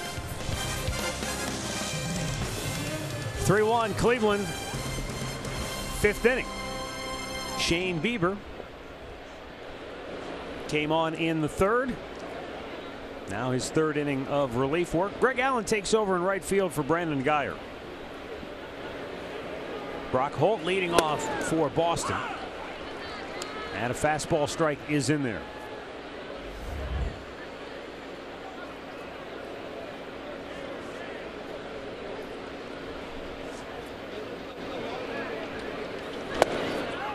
Brock Holt was originally a 9th-round pick by the Pittsburgh Pirates back in '09. And then 3 years later in the offseason, they traded him to Boston along with Joel Hanrahan in exchange for Mark Melancon, Ivan DeJesus Jr., and eventual Cleveland Indian Jerry Sands.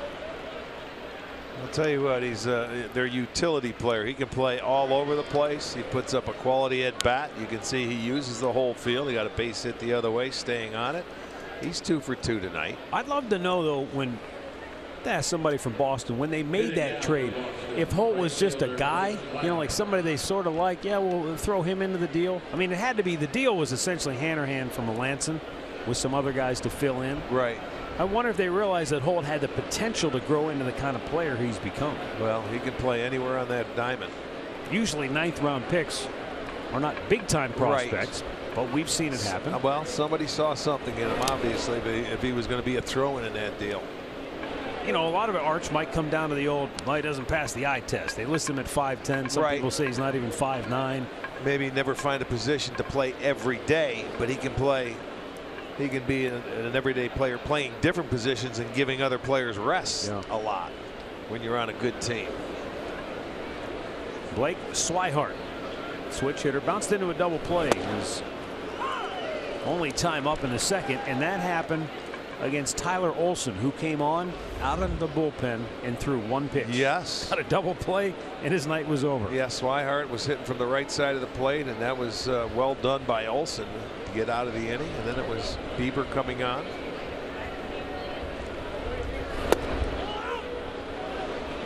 Swihart now as a right-handed hitter, 7 out of 50. Most of his success has been from this side of the plate, where he's hit .263.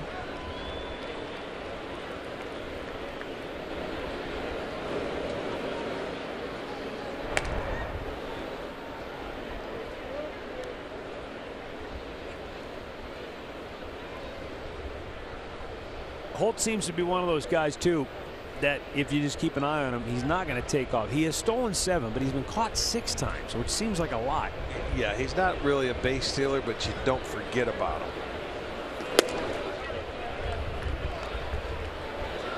And now Bieber's falling behind Swihart, 3-1. Yeah, this is where you want to stay aggressive to the bottom part of this lineup. You don't want to get them in good hitters counts. They can be a little more selective. Don't forget the guy on deck took Bieber deep, first guy he faced when he came on in relief in the 3rd inning. See the swings. See the swings they can put on when they're 3-1. Boy, they can get greedy. And I mean, you're talking about young hitters, but that's what they look for, man. I'm looking for them. I'm searching that heater. They know pretty much it's going to come in that count, but he fouled it off. Bieber now looking for a ground ball.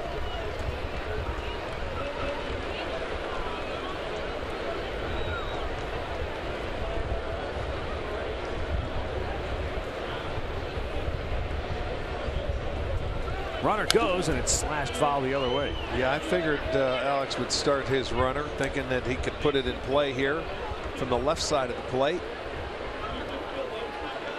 Even though they're down 2-run, you're at the middle part of the ball game where you can still stay aggressive. There's nobody out.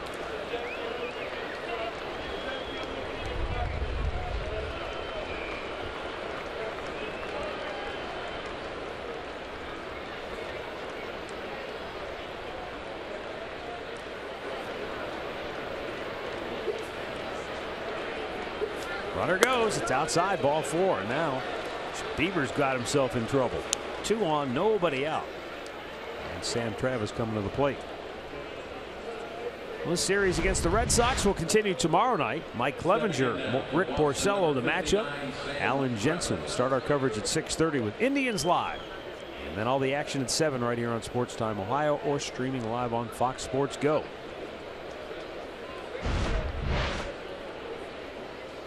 It's the second walk for Bieber. You know, normally that's the most he's ever walked in a game, but he did have the start against Tampa where he walked 3 guys.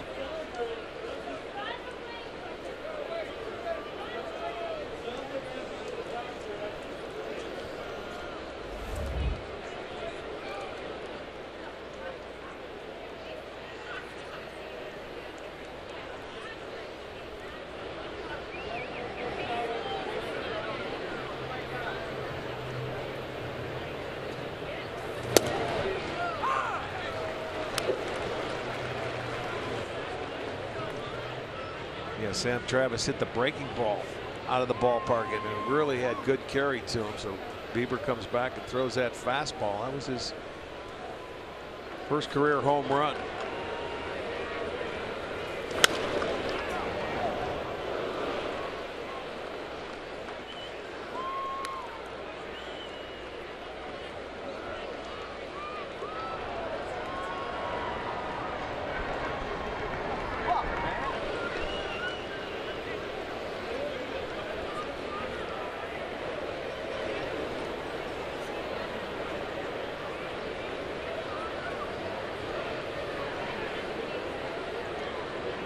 Now the 0-2. Might be 2 here. Let's see. There's 1. Ramirez on the quick turn. Got him. Oh, my goodness. 3rd time tonight the Indians have returned a double play.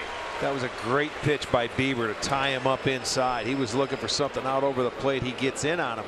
Didn't hit it that hard, but watch the shuffle from Lindor, how quickly he gets that ball over to Ramirez, and they turn it.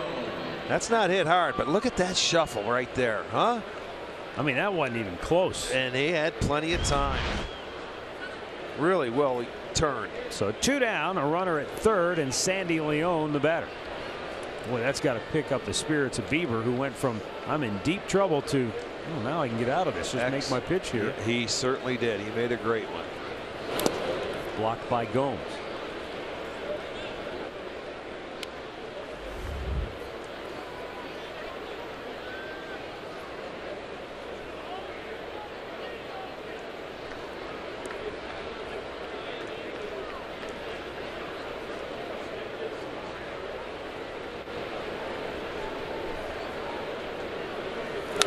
Fouled right back.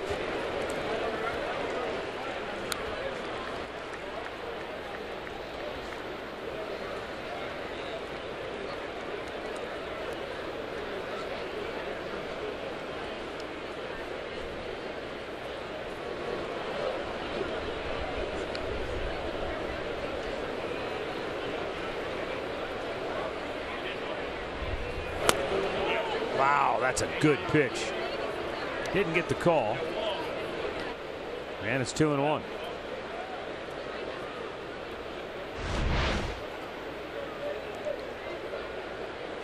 Just a tad low, I guess, huh? Well, that's borderline. It was a good pitch any way you look at it, even if it was called a ball. That's where you want to miss down there.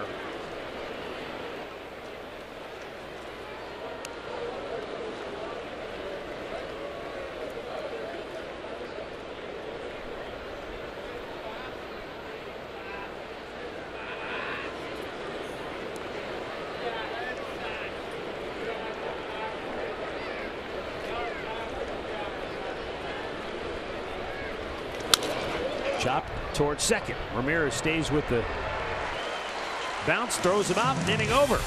No runs, a hit, a man left. Halfway home, 3-1 Cleveland.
last night, Francisco Lindor.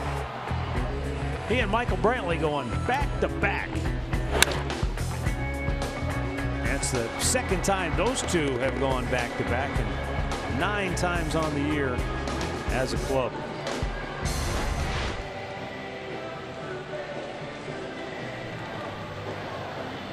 Here in the bottom of the 5th, they'll face a left-handed pitcher, as Heath Embry gave up a run in 2/3 of an inning. Bobby Pointer.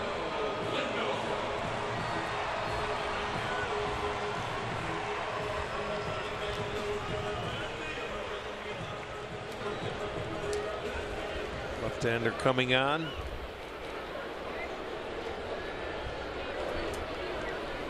Left-hander's hitting just 111 off him, 2 for 18. Right-hander's hitting 292, so he's getting the top of the lineup.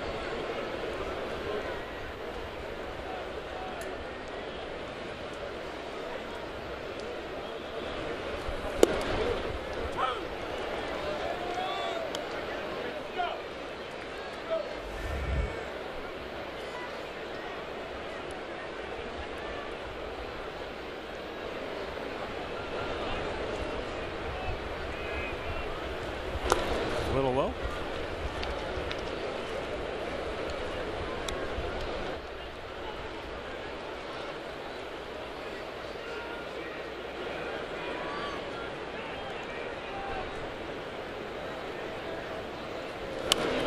Lindor threw the bat at it, pops it back out of play. Yes. Change-ups will do that to you. You see the fastball about 90, that changeup down about 82, 83.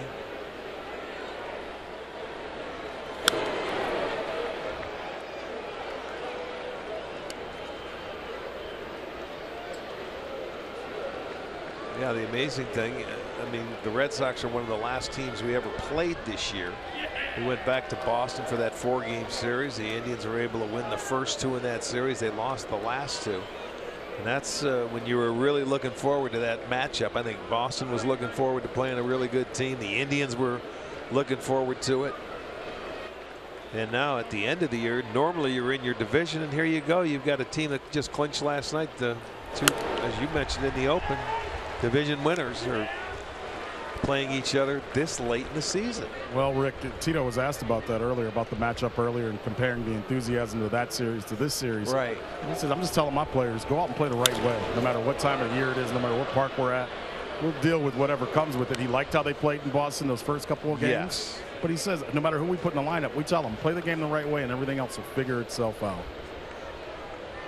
Well, along those same lines, Andre, it has to be, you know, I suppose by now it's become more normal for Tito. As Lindor spanks one deep to left field, off the top of the wall. Frankie hustling into second base safely with a leadoff double. Oh, that's double number 42 for Lindor, and he just missed. Home run number 37. Yeah, they have a couple of guys that just missed home runs. Gomes did.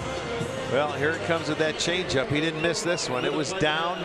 Look at that swing. Kept his head down beautifully. And that lady was trying to get out of the way, and she was doing the right thing. But that's a double to lead off this inning here. A really nice swing. The 42nd double for Francisco Lindor. It's going to bring up Michael Brantley. I was saying that for Terry Francona, it's become maybe a little bit more normal to look across the dugout, look across to the other dugout, and see a manager that you're matching wits with, and it's a guy that used to play for you. As Brantley bunts one by the mound. Oh, you couldn't do it any better. How sweet is that? I don't think I have ever seen Michael Brantley do that. I don't think I have either. I think that's a first for me, and he took it with him. But they had 3 guys on the right side. All you have to do is get it past the pitcher, and he does that. That was well done, and he stayed in the batter's box to do it. And not only do you get the guy over from second and third, but you get the bonus of a base hit there. And what do you always say? You've got to bunt the ball first before you can run. And too many guys are trying to go before they bunt. Right. He made sure get it down. Yep. That's the most important part. good point, and it was a great at bat. So Brantley gets the bonus with an infield bunt base hit. By the way, the heck with the point I was trying to make before. I'll come back to it some other time. 2 on, nobody out. Here's Jose Ramirez.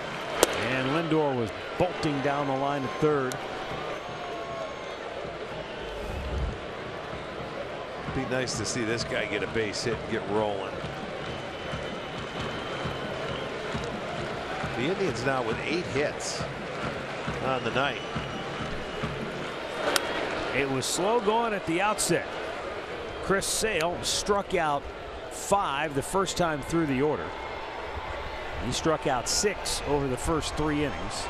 Struck out Edwin Encarnacion to start the 4th, and he had 7 punchouts. But then bing bang boom, home run single. He was out of the game. 2 batters later, a 2-run homer off the Red Sox bullpen, and now the Indians have the lead, looking to add to it. This should be deep enough to get it done. Oh yeah, with Lindor on third, no doubt. Plenty deep enough, in fact. Swihart's throw will go to the cutoff man, and Brantley, look at that, alertly moves up to second base. That should never happen, but Michael Brantley took advantage of it. Well, you got a catcher in right field, is what happens. That was really good base running by Brantley. He read the relay, and once he threw it home to the cutoff man, you should just go to second base. The guy's going to score anyway. I mean, that's no point on getting the ball to your cutoff man. And it short hopped the first baseman, and it looked like Pierce hurt a knee. But that's just automatically go to second base. You keep the double play in order, so good for the Indians, bad for the Red Sox. 4-1 Cleveland. Jose with RBI number 102. Edwin, meanwhile, still sitting on 99 runs batted in, and he's got Brantley in scoring position. Edwin has struck out twice tonight. Both of those came against Chris Sale. Now he's got a different lefty in there by the name of Bobby Pointer.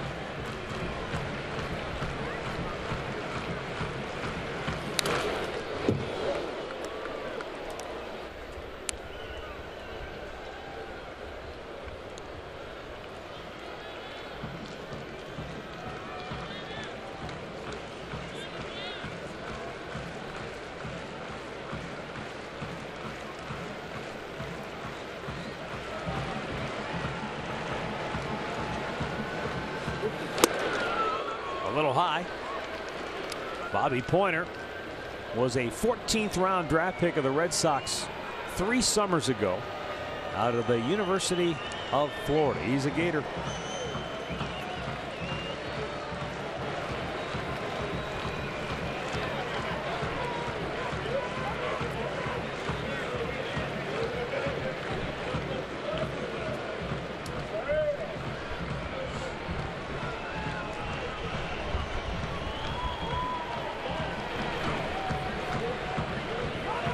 Time is called again just as he was about ready to go, but it was the catcher, his own catcher, Sandy Leon, who had called time.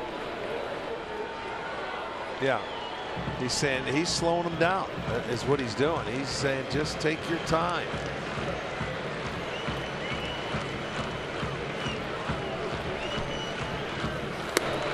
And Edwin goes down swinging for the 3rd time tonight. 2 away. Mid-game recap brought to you by your local Toyota dealers. Sam Travis started the scoring for Boston in the 3rd with his first major league home run. It was 1-0 Boston. Josh Donaldson tied it with his 2nd homer as a Cleveland Indian. And 3 batters later, Yan Gomes put the Indians ahead with a 2-run shot to the bleachers. And it's now 4-1 Cleveland here in the 5th. Where did Gomes baseball go out there in the bleachers? Donaldson sends one high into the vomitory. Is that what you're getting me to say? Yeah, right. That'll end the inning. But the Indians tack one on. We've played 5, 4-1 to Cleveland.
That was awesome.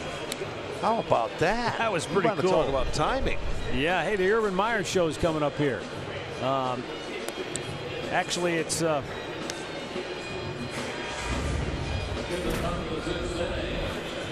it's called Game Time. It doesn't say that on the card. It's called Game Time with Urban Meyer, and it's coming up tomorrow at 9 a.m. on Fox Sports Ohio.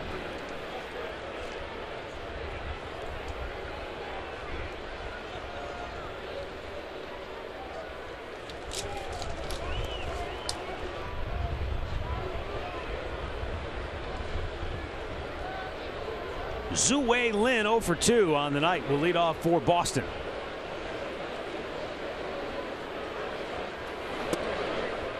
Takes a strike. He flied to deep center in the first and then fly to left in the third.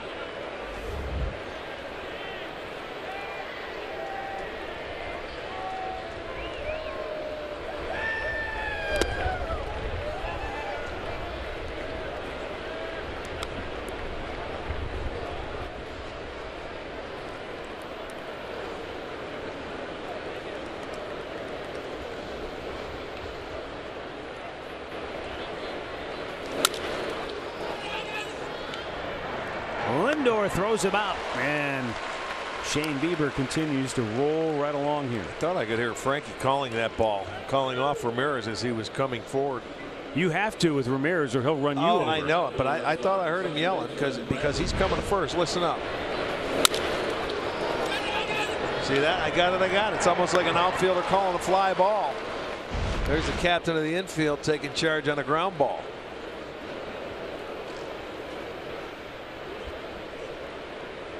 Brandon Phillips walked in the first, grounded out in the third.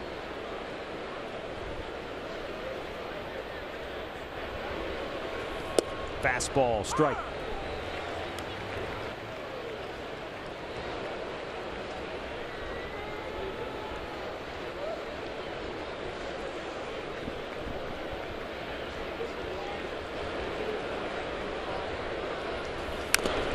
And a foul back. Nothing into the count. So anyway, I was trying to make the point before that for Tito, it's become normal now to look across the way and see a guy managing against you that once played for you. On one hand, I could hear Tito saying, it just means I'm old, you know. But at the same time, there has to be a sense of pride. You got Alex Cora, who played for him in Boston and was part of a World Championship team. We know about Kevin Cash and their relationship. Cashy played for him in Boston briefly, too, in his career. On a World Championship team, I believe. Dave Roberts, of course, was part of his first World Championship team. Managed against him last year with the Dodgers. Yeah. Dave with the Dodgers. And then way back, I had forgotten Torey Lovello played for him in Philadelphia back in 1999. And now didn't Torey's, realize that. you know, he's managed against him with the Diamondbacks. Right. So it's his coaching tree, Matt. Yeah, it's pretty cool, though. I told him he's the new Bill Parcells. He looked at me. He goes, "I wish I wasn't smart." But that's Tito, obviously. Yes, he likes to downplay that. Right, but all those guys have learned from him. When we were in Boston, it was great hearing Cora talk about just having those conversations before games with Tito. He said he learned more about baseball 15 minutes before the first pitch the years he was in Boston and he was with Tito.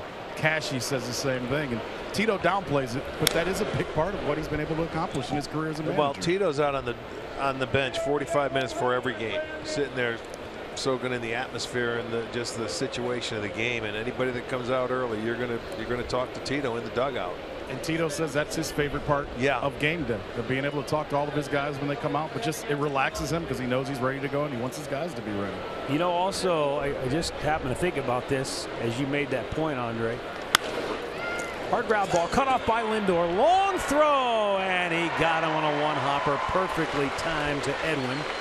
2 down.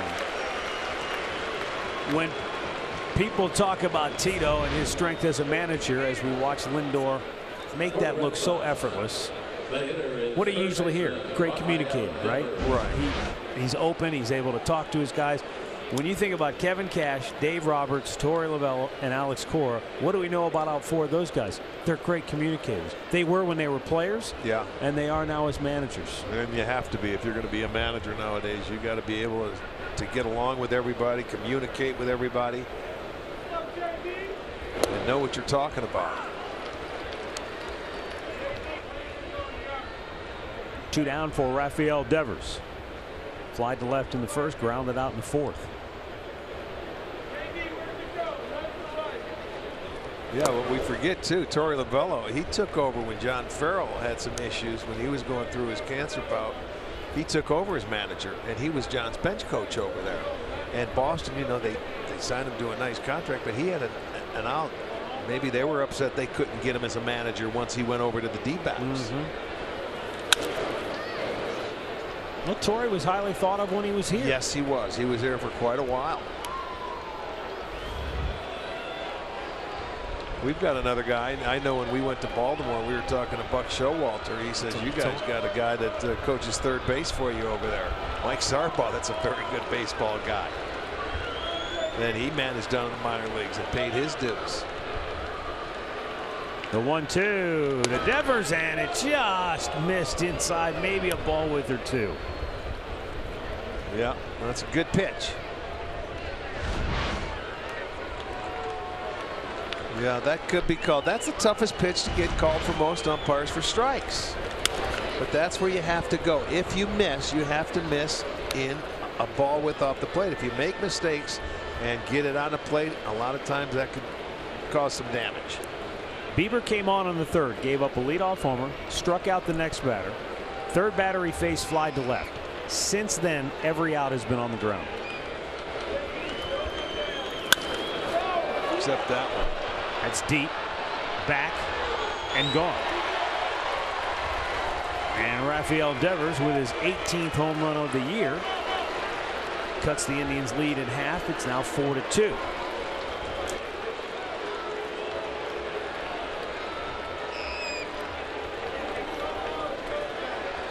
You don't necessarily think of Bieber as being a ground ball machine, but certainly up until that point. See, that ball was elevated about belt high, but he was in there a couple of times before that was awfully tight. So he had a pretty good beat on the pitch on the inside part of the plate. They may have went to the well inside once too often there. But he cuts that lead in half. It's now a 4-2 game. J.D. Martinez has struck out and walked.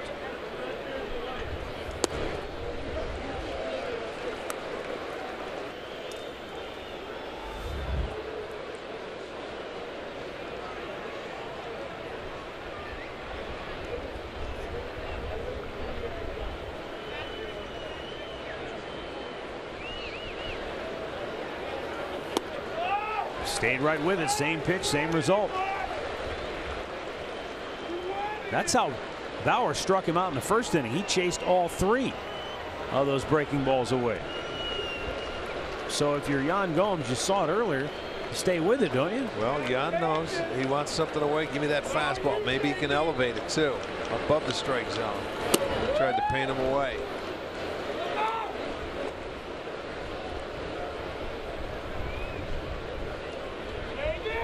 Maybe he's taking him off that slider for one pitch to come back to it. You know what I mean? Get it off the plate.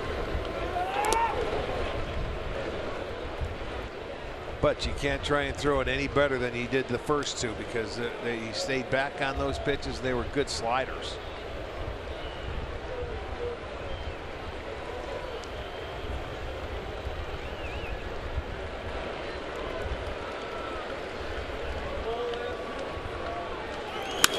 Rifled to second, handcuffed Ramirez. He recovers and throws him out anyway, and I hope he's okay. I think that ball caught him right on the wrist. It sounded like it. He appears to be in a little bit of pain, but he looks like he's all right.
Authentic locker room division champ and postseason gear, t-shirts, caps, hoodies, and more.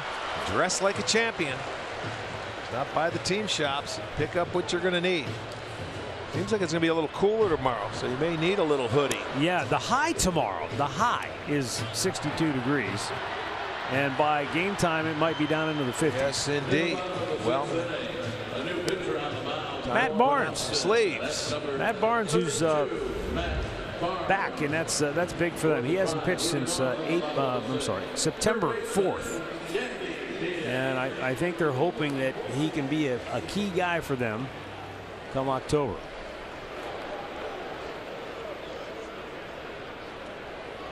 If he's healthy and he's pitching well, he is certainly one of the potential bridge builders between starter and closer. Opponent's hitting just $190 off him, so they have a lot of guys that can coming out of that bullpen.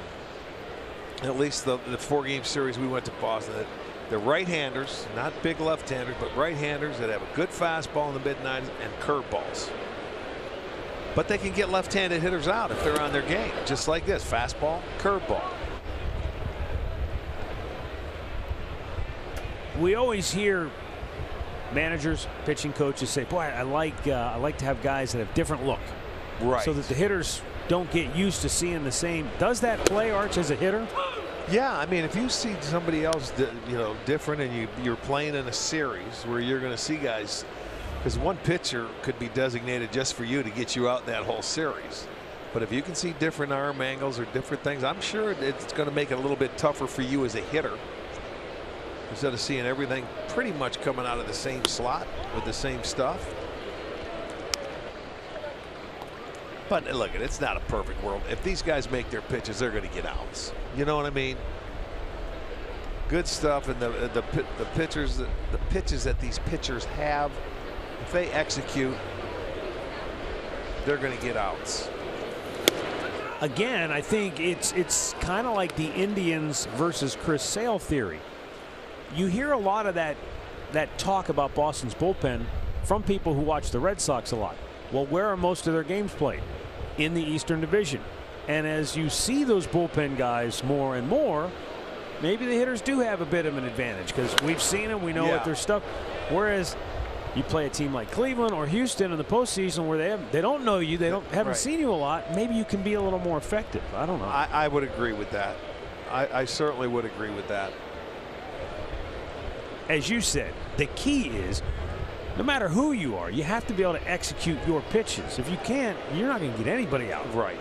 You fall behind in counts and you eliminate some of the better things that you have. If your best pitch is that fastball, well, then you better get ahead of hitters, and then you can try and get hitters to chase something else. We saw with Heath Embry, you hang that breaking ball, the old saying goes, you hang them, we bang them. I mean, they will tee off, because in the postseason, the hitters you're facing, they don't miss mistakes. Well, you certainly don't want to if you get one. See, there's a breaking ball. He didn't go. They appealed. He did not go. And I give him credit. He asked early to make sure. So not the kind of start that the Red Sox are looking for from Matt Barnes. And see, a lot of body. No, a lot of body going out there, but he kept the bat back, and he ends up walking. Second straight inning where the bullpen man has let the leadoff man get aboard. Well, we've seen Rajay Davis a number of times. Rick, does this tip you off at all to say Rajay Davis is definitely going to be on this postseason roster because of what he can do in these situations alone? No, it does not. Okay. What it does, it tells me when I see Greg Allen going into the outfield in the 5th inning of a ball game here, when you have the lead, he can do the same thing, and he's coming up to hit now. He can steal bases as well. So no, that doesn't. It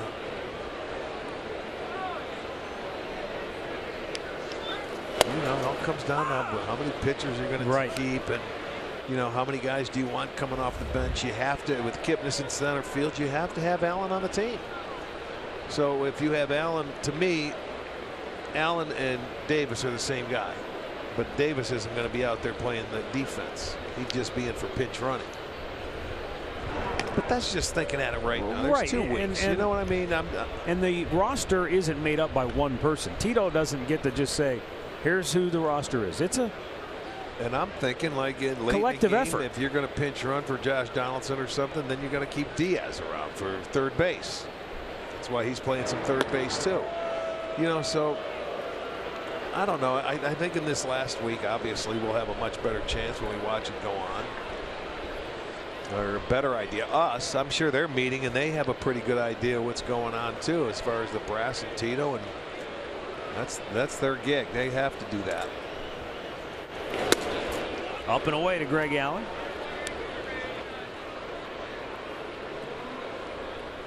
I think we could probably sit down ourselves and pick it out, and we'd probably be right. Be pretty close. We'd be really close. We might miss on one, if anything. And I think that is always interesting because you put all that. There goes the runner. I had a feeling he was going to take off, and the throw is a good one. And I'm not sure how in the world Brock Holt came up with it. It kind of was into the runner. It short hopped him a little bit. He hung on. I'm not so sure he didn't tag him. It looked like he almost tagged him. If he did, I thought he was out after he caught the ball. Did he get him in the leg or the shoe? Watch this foot. He catches it and picks it. He caught the top of his jersey. That's what I'm thinking. He may have got him. And they will challenge the call. I don't blame him. I thought initially if he caught the ball, Raj slid right into the glove, I think. Yeah, that's just a great play by Holt. I don't know how he caught it. I really don't. I know it. And Davis had a good jump. You see, they're going to discuss it out there. I had a good jump, and I would have beat it. But I'm not so sure that not only once, maybe twice. As he caught the ball, it looked like he caught just. Did you see the jersey? The shoulder, just the shoulder of his jersey. I don't know if you can see it on this angle. Yeah, I think you see it there too. And then okay. His hand was on it by the time he got to the foot, so it's going to have to be that first one that you saw. You really see it here. This is the angle. You'll see his jersey get clipped right there. You can see it move.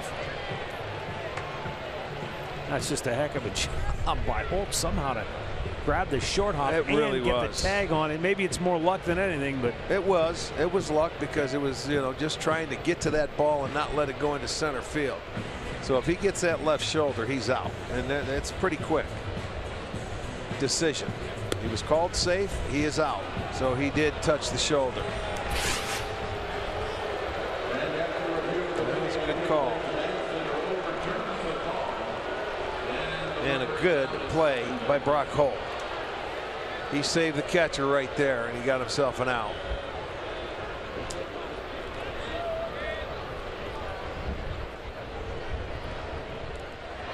Point being, sometimes you can spend so much time figuring out, well, who's the last guy going to be, and how much of an impact does that guy ever really have?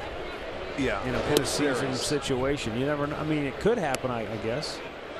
You know, you think back to Tito's first World Championship run with the Red Sox. It was Dave Roberts who did steal that base, and he was a pinch runner, right? Yeah, he sure was.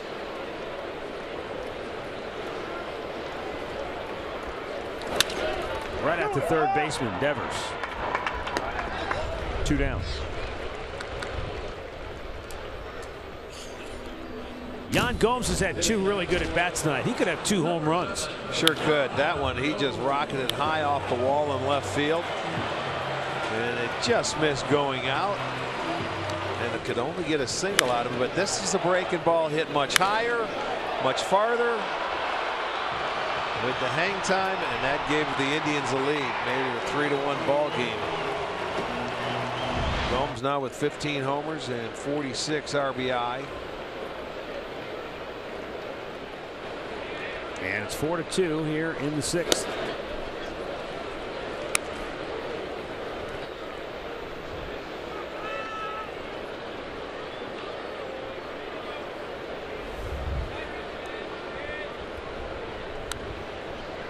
Gomes batting .305 coming in tonight in his last 32 games.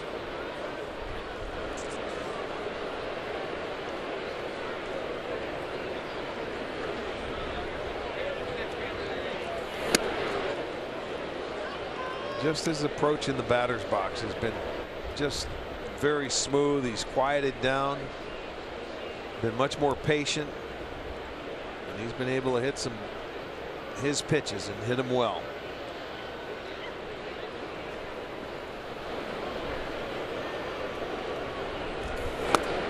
Well, got a little anxious there. That was the 2-0 count. You know, that's where maybe you think, okay, he has to throw me a strike. But there he's having a little meeting with himself in the batter's box. Stay patient, stay patient. He's got to come to me. He's going to come with another heater.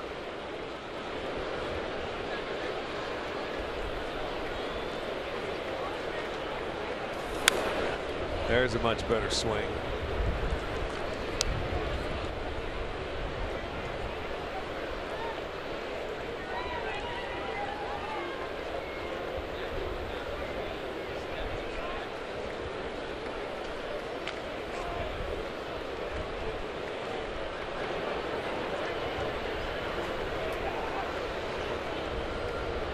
Two up high, full count.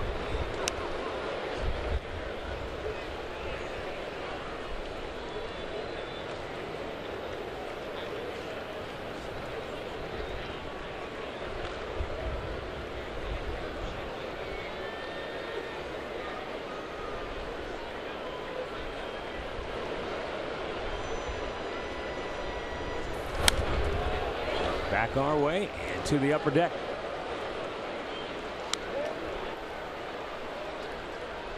(4-2) Indians up here in the bottom of the 6th. Yankees pummeling Baltimore at home 6-2. They're in the 6th inning in New York.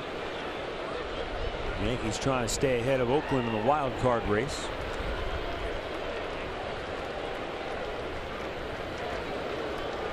Two pitch, tied him up, struck him out, inning over. We'll go to the 7th. 4-2 Cleveland.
Visit buyatoyota.com.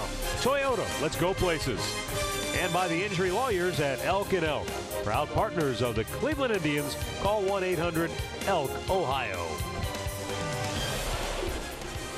It's a 4-2 Indians lead. What a beautiful shot of downtown. On the shores of Lake Erie and what has become a rather windy night. Pretty breezy. It's blowing in from left and left center field. Eric Gonzalez takes over third. Switched a little bit, didn't it? Yeah.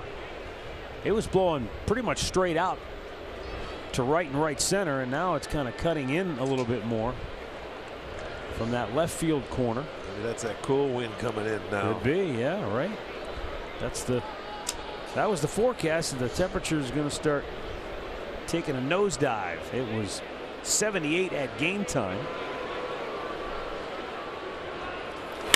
Ground ball headed up the middle. Lindor cuts it off, spins, throws from the outfield. Grass pass. Got him. Oh, what a play. He never ceases to amaze.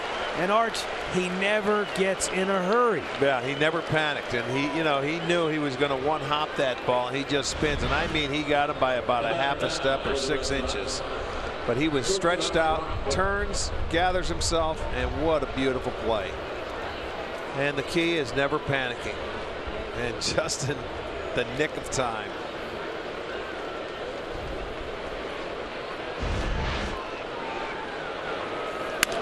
Line drive just beyond the reach of Ramirez. And Brock Holt has his 3rd hit of the game. He needed his 3rd baseman's glove on his hand on that time because it was just out of his reach. T-Mobile built for baseball. Trevor Bauer got the start tonight. It's been a month.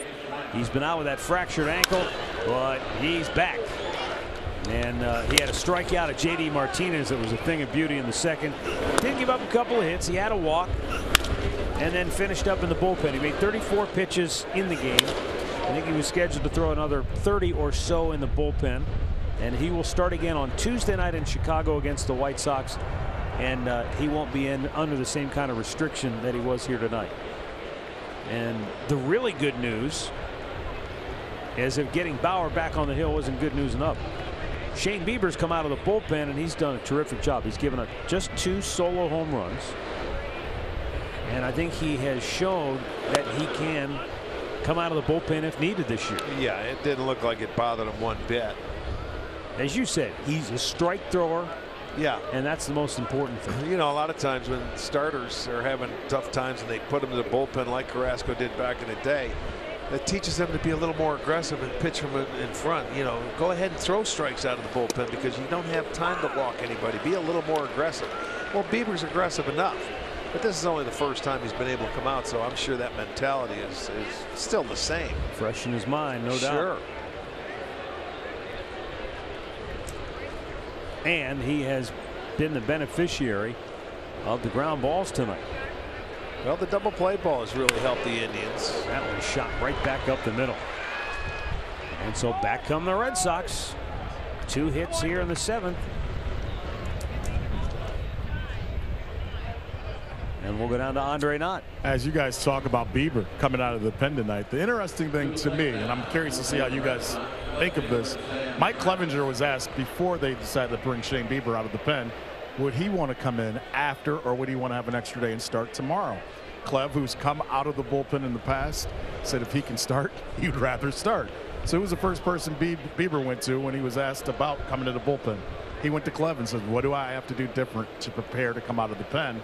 And Clevenger admitted, he says, for me, it was hard because the heart rate goes up and I had to find a way to settle down. So he said, try to do everything the same way you do as a starter and not think about you're coming out of the pen. Well, you just hit the nail on the head. I think it's 2 different personalities. Clev's a little more amped up and gets into it. Bieber, he seems to control his heart rate a little bit more. You know, and he's proven as a starter that he pitches when there's traffic on the bases. He's already shown there's a. I was going to say, how come the guys aren't running? I don't think they saw it go between the legs of Gomes. That thing shot past him so fast, I'm not sure they ever saw it. I'm starting to think like it was a foul ball. But this ball gets underneath. It's a breaking ball into the dirt. Watch, they just sit there. He went back to second base first, Holt did. But they move up on the wild pitch. That's not what you wanted to see.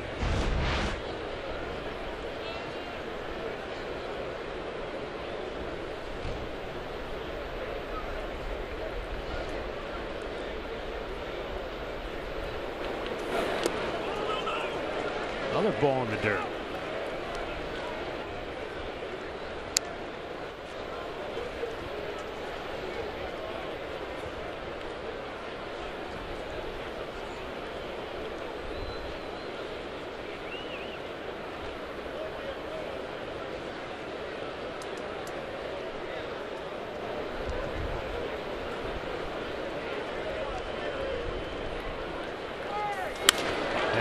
Another base hit. 3rd straight hit of the inning, and the wild pitch is costly as the Red Sox tie the game on a 2-run double by Sam Travis. What a night he's having. He's driven in 3 of the 4 Red Sox runs.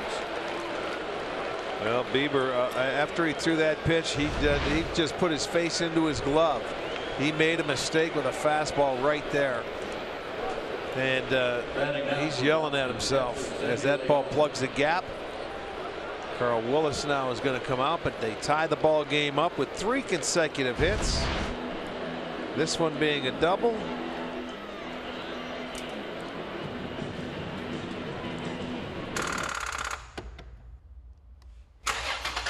Start dead batteries with NOCO. No action in the Indians bullpen at this point. And we've got a 4-4 game.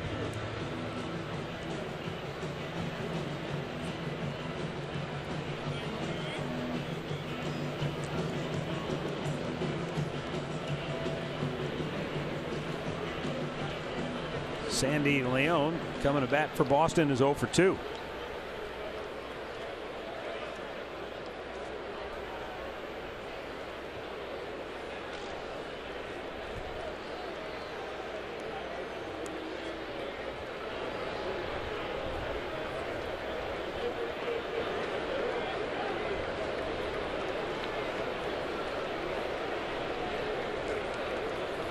And there is a fastball for a strike.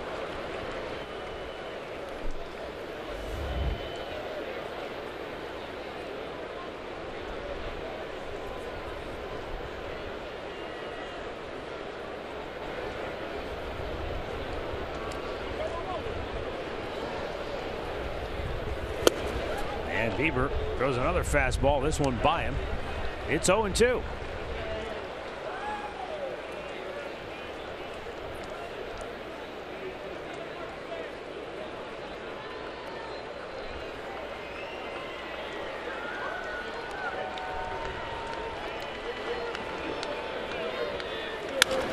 Now a ground ball to second base where Ramirez will throw out Leon. Go ahead run moves to third for Boston. Well, postseason baseball is right around the corner. When you purchase 2019 season tickets, you'll receive access to potential 2018 postseason games right here at Progressive Field. Place your deposit today and secure your place at Indians.com.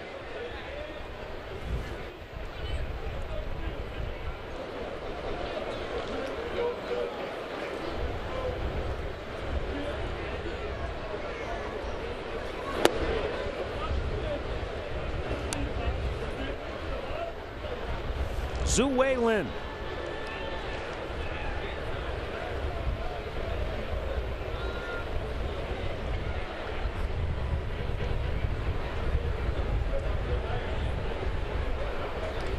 Right back up the middle and hit. Bieber, he can't find it. And by the time he does, it's too late. And the Red Sox take the lead with their third run of the inning. Lin with an infield single. Drives home the go-ahead run. Well, he couldn't, he didn't recover and find where that ball, he knew it hit him. He was looking for it, but just a little too late. And let's, I don't know where the location was. It was a kick save, but it was right out in front of him. He was looking behind him, but by the time he could get to the ball, let's see the location. He's been down the middle a little bit this inning. And that one was a little out over the plate. Didn't run away enough, and it came right back up the middle. And Carl's on that phone wanting to know if they're ready. Or he's getting somebody up. There's nobody up yet.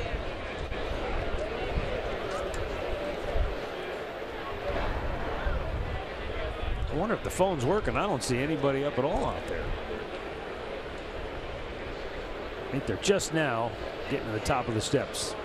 Here they come. Brandon Phillips 0 for 2 is the 7th man to bat in the inning. And a curveball strike.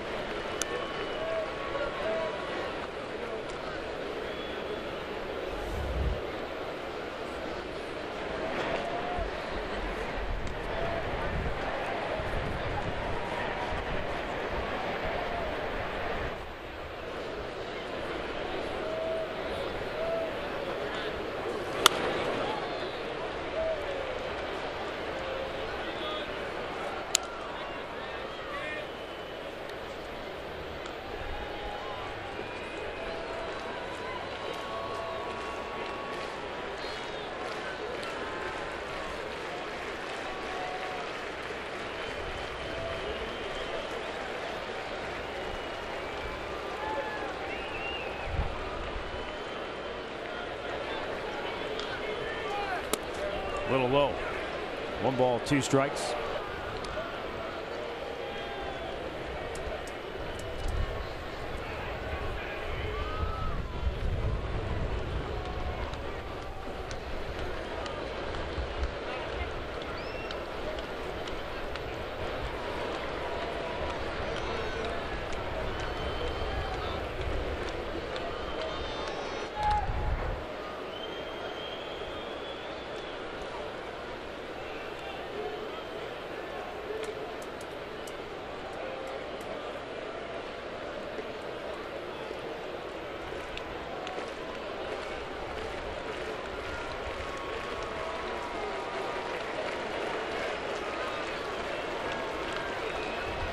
You're right. Lynn is off.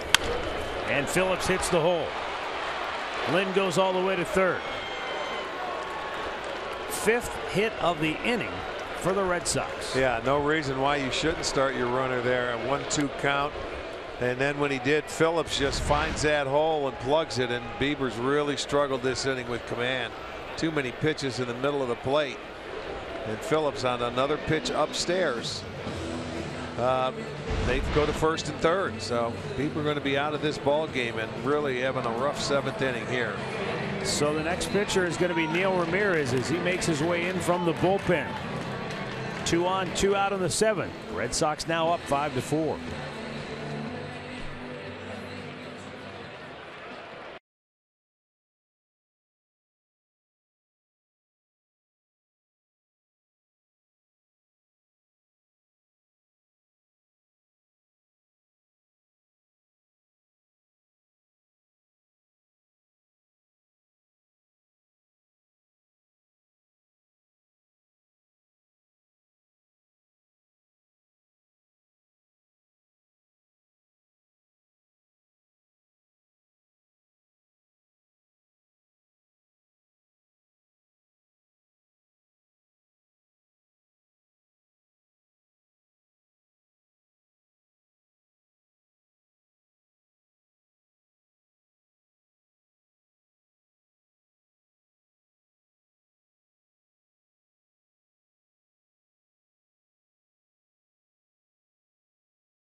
Braves or the Cardinals continue their push against the Giants. Regional action starts tomorrow at 12:30 Eastern on Fox, Fox Deportes, and the Fox Sports app. Neil Ramirez is the new Indians pitcher. He comes on to face Rafael Devers with 2 on and 2 out. Red Sox have scored 3 times here in the 7th to take a 5-4 lead. Devers homered his last time up, and at that point the Indians led 4-1. Devers' home run cut it to 4-2, and Shane Bieber retired the first hitter of this inning, but then 3 straight hits tied the game, got the 2nd out of the inning, and then an infield hit that kicked off of Bieber's ankle or his foot put the go-ahead run home, and then Brandon Phillips on a hit and run shot it through the right side, and that was it for Bieber. Well, you can keep it to a 1-run game here by just getting this out. Yeah, 5 hits in the inning, so you got to stop it.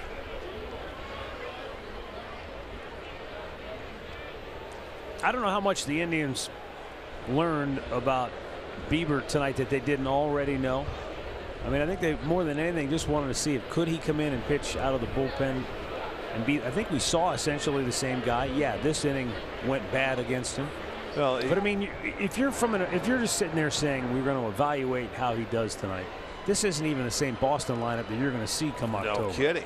So yeah, they don't have their hitters in the lineup tonight. But you know what? Bieber came up. He just didn't hit his locations. He was located poorly in this inning, and he just couldn't stop the bleeding. Normally, he's been able to do that. He got a couple of double play balls. He gave up a couple of solo home runs that he you know, located wasn't there. So a little more. He had some location problems, more so than we've seen him in a start. That's what I would take away from this. And he just couldn't stop it tonight.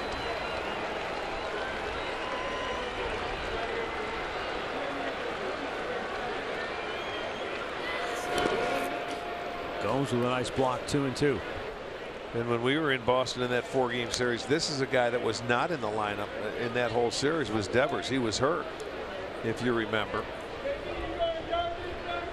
And last year, I remember he had a game where he hit 2 home runs against the Indians. Well, he's a good hitter. He's struggled a little bit defensively, and they've been down on him a little bit, but he's a good baseball player, and he's only a kid. Shoots it to left, and another base hit. He can hit, man. I'll tell you, that guy is a hitter. That's 3 straight 2-out hits. Yeah, they can't close out an inning.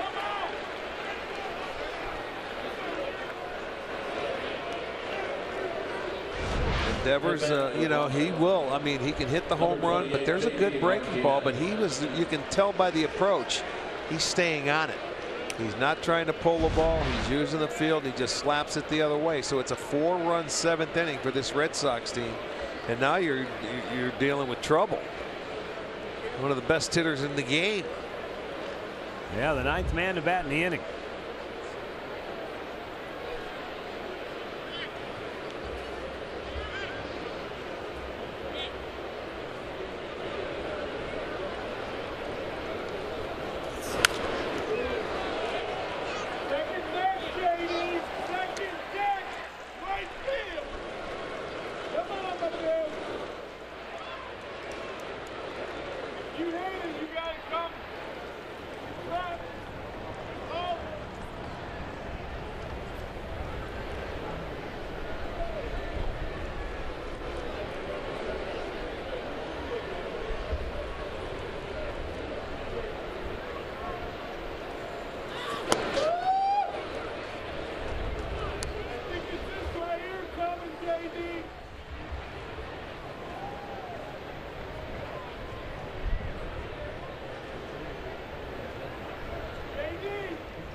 JD Martinez 0 for 2 with a walk.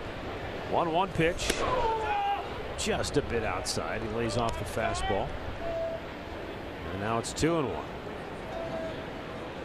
JD Martinez, one of the only regulars in the lineup tonight for Boston, missing guys like Xander Bogaerts, Mookie Betts, Ian Kinsler, Jackie Bradley, Andrew Benintendi. Yeah, they deserve the rest. Yeah. You know, they're sitting back and chilling. I'm sure they will probably be back in there tomorrow.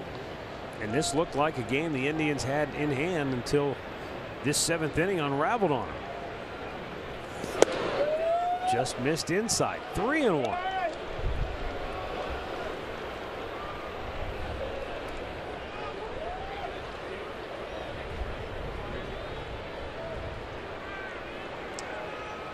They cannot get the 3rd out in this inning. Did 3 hitters, and now he's behind to a very good hitter. And he just walked him to load the bases. So the man who started the inning, Steve Pearce, will bat again. He grounded out way back when. As Carl Willis goes to the mound to talk to Ramirez.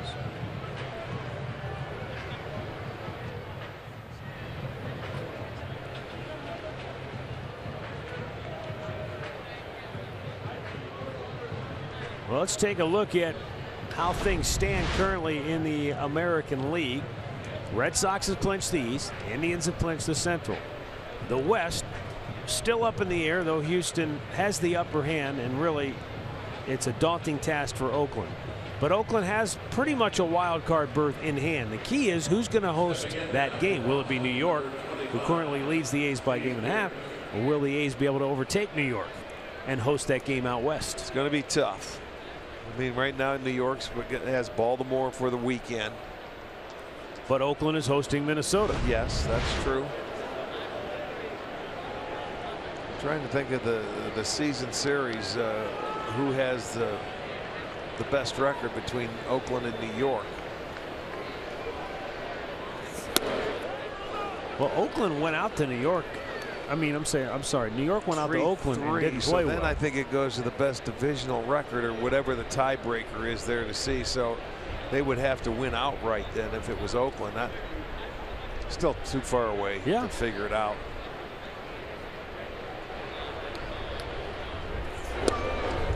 There you go. These are the best two teams going with the bases loaded. Boston and Cleveland, number 1 and 2 in terms of batting average with the bags filled. Well, Boston has a chance to poke a hole in this one if they can keep this inning going with a base hit and the bases loaded.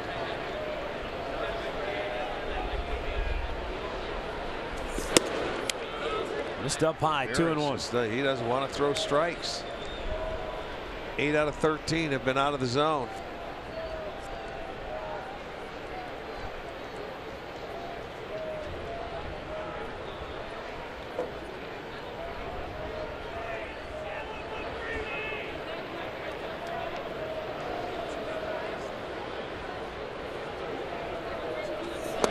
There's a good pitch.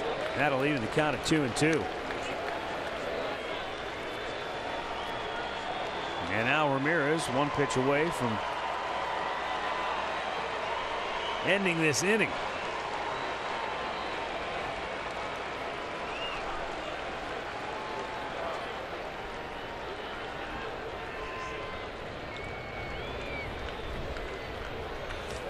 To third. Oh, what a pick by Eric Gonzalez, and that ends the inning. We go to the 7th inning stretch. 6-4 Boston.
Was he tough tonight early?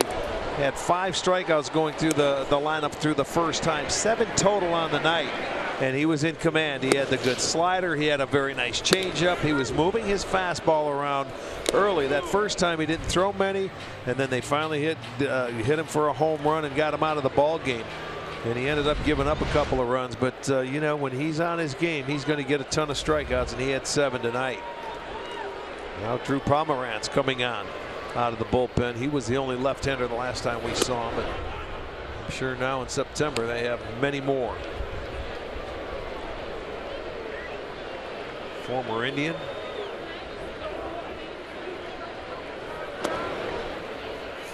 Question is, are any of these left-handers the Red Sox have, are they going to make their postseason roster? That's a good question. Now, Pomeranz was normally a starter, but you know, we'll check his velocity, because normally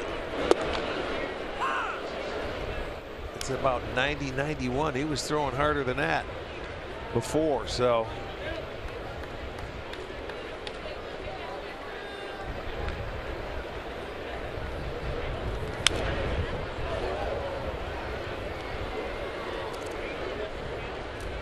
Right-handers hitting 307 off him on the year.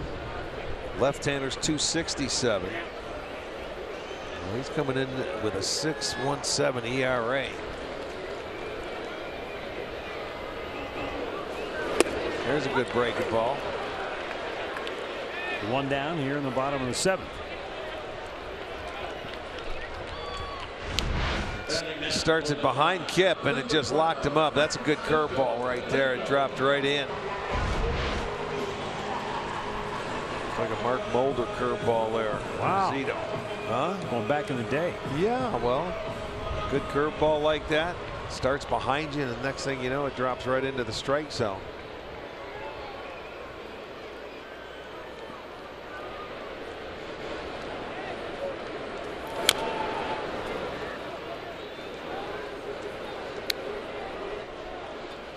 Francisco Lindor doubled and scored in the 5th.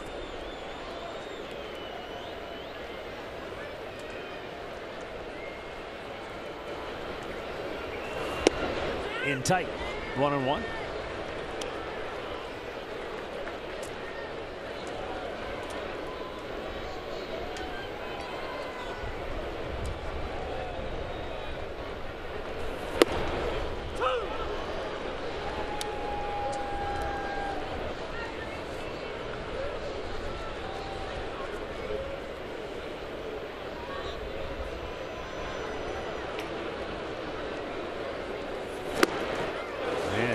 Strikes is Lindor, so Drew Pomeranz sharp here tonight.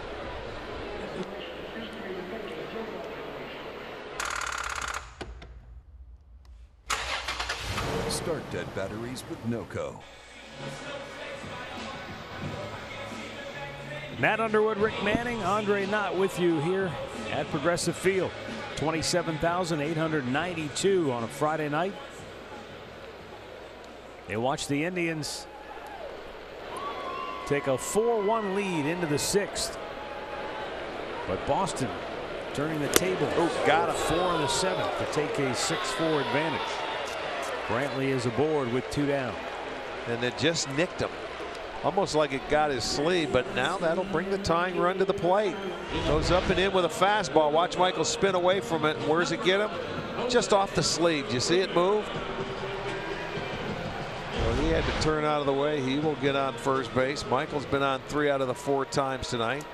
2 hits. That gives Ramirez an opportunity. Jose had a sacrifice fly in his last at bat.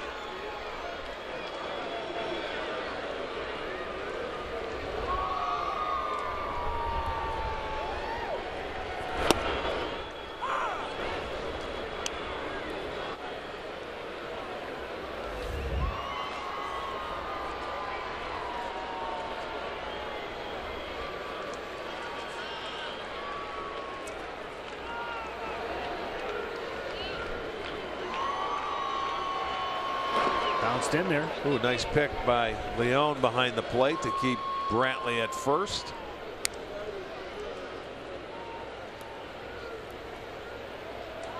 Watch that body slide, and I'll tell you, this guy's done a wonderful job with that pitching staff in Boston behind the plate.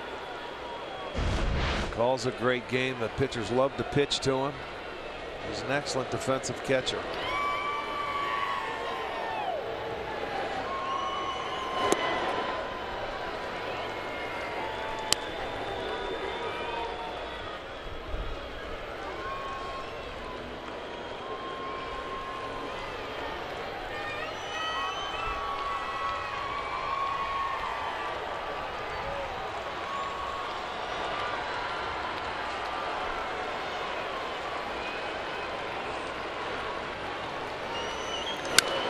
Jose sends a high fly ball to left, and look at this thing come back. It drops, and around third, Brantley's going to score. Ramirez is into second. Wow. Travis, because of that wind, and I told you earlier how it had shifted and it was blowing straight in from left, he thought that ball was going to carry right to him and then realized, uh-oh, the wind's pushing this back towards the infield. He never really caught up to it. Kidding me? What a break. He was breaking back like that was a home run. And it's going to go for a double. He just never got there. And if you remember back in what inning was it where Holt had to go up on a fly ball to make the catch in the very first inning. Remember? Yep. And he never got there. Holt had to go out, so he was playing so deep. So defensively, I've got some issues. Yeah, that was not played well. Holy smokes, it's a break for the Indians. It's a one-run game, and the tying run now is at second base. Second RBI of the night for Ramirez. Gift as it is. If Eddie can get into that 100 RBI category with a base hit here and tie it up. It's not been a good night for him. He has struck out all 3 times. But the Parrots are ready to fly. He gets into one here. Well, you're going to have to get into one the way that ball came back to the infield. If I was Eddie, I'd be thinking about shooting it out to right. It might carry that way. Those Parrots may have to fly into the wind.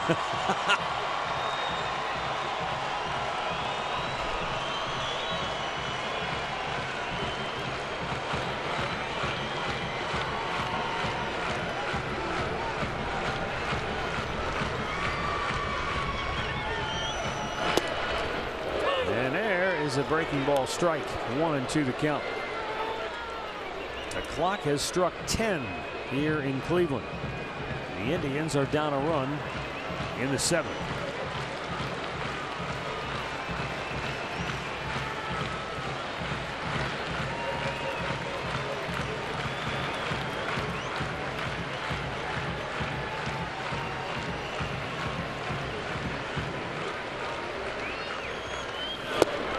Low, 2-2.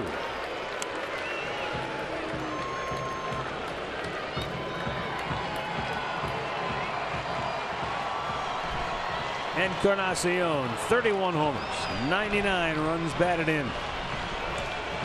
They're rubbing the beak for good luck.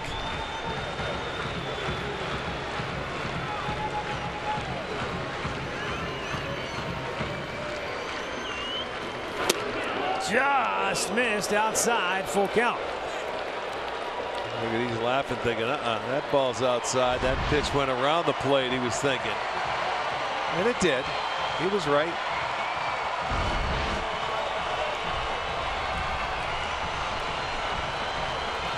And this partisan crowd up on its feet.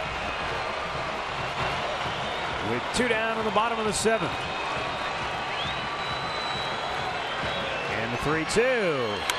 Popped him up. Back of the plate. And the wind's going to push that one way out of play. Yes, indeed.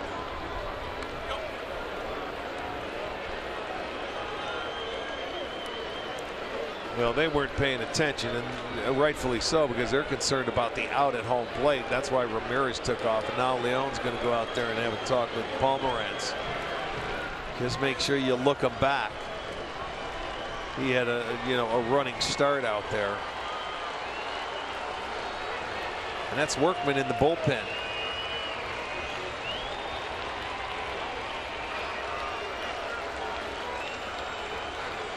This crowd waiting for a base hit so they could tie the ball game up.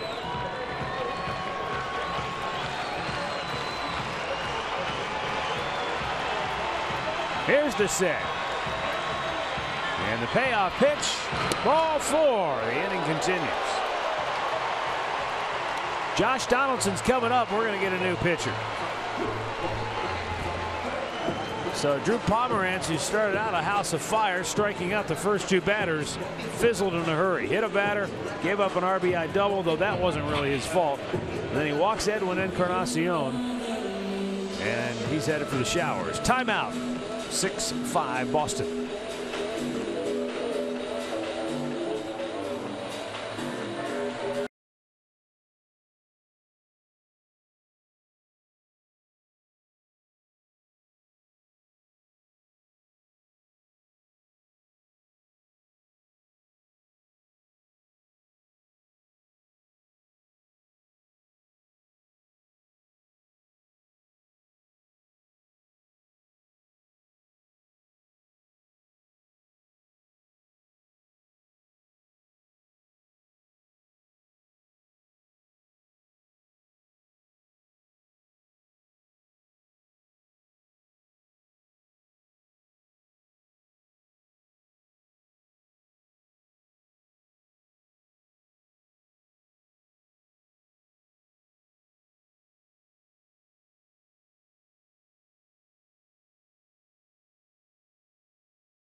the second inning. He had to really bust it down the line, but he was able to beat it out just barely for a single.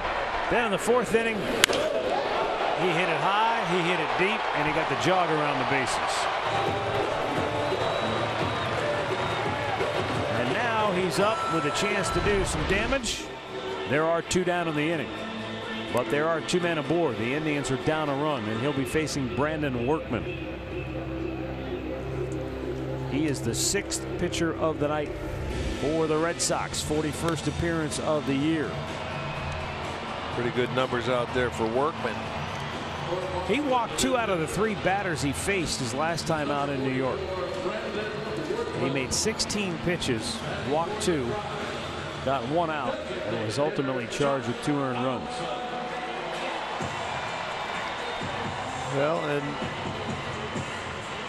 what's weird is he's lights out at Fenway. On the road, his ERA is 5. He's given up 10 runs in 18 innings on the road this year. Josh Donaldson 1 for 6 in his career against Workman. And that one was a home run. Looking for a base hit here.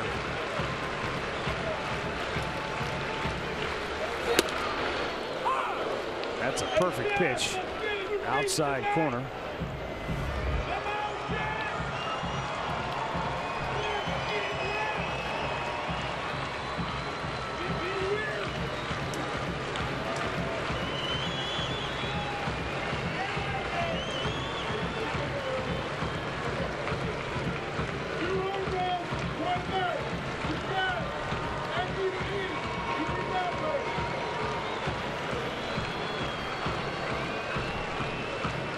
Now the 0-1. Low and away.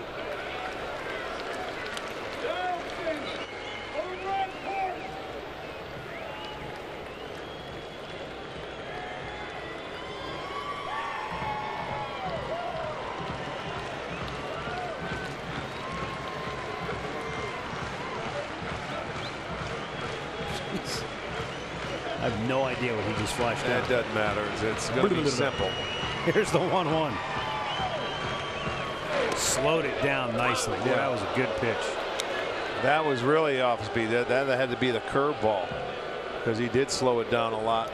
It was 86 was his slider, so that's a curveball dropping down, and that really takes it off. And that's an equalizer. It's a good pitch.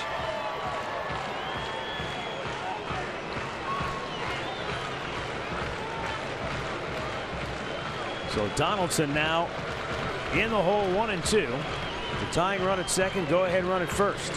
Way outside the even count. That's the thing. You make that good curveball pitch and you get to 2 strikes, but now you got to try to put him away, and that slider wasn't even close. That was almost a wasted pitch there. You know, he couldn't even offer at that ball, so that brings the count back to 2-2, and he's going to have to make another quality pitch here.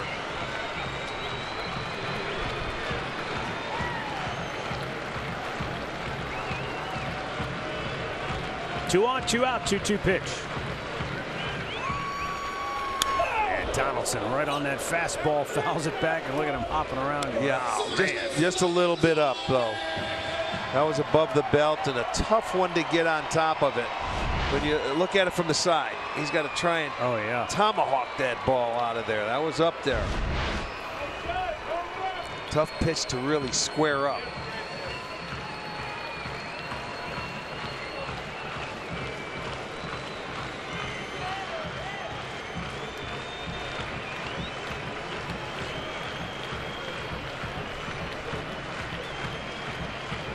Two in the dirt, and what a block by Leon.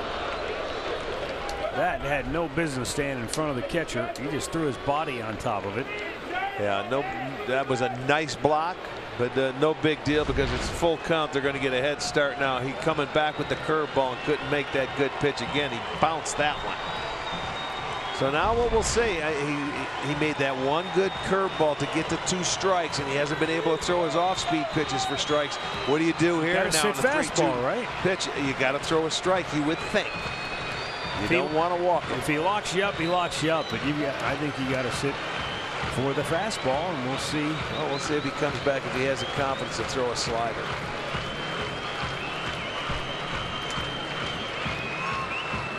There it was, slider. Center field.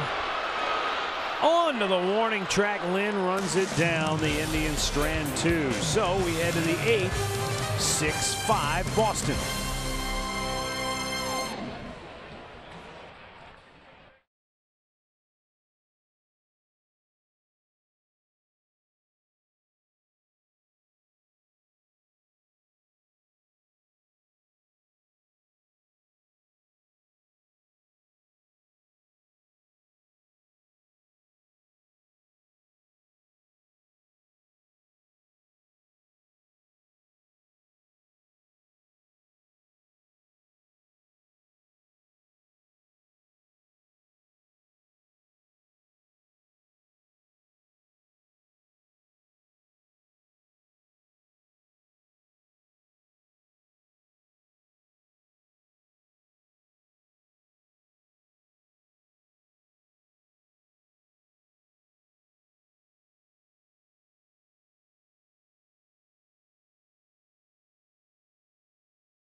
Start off with Bauer versus Sale.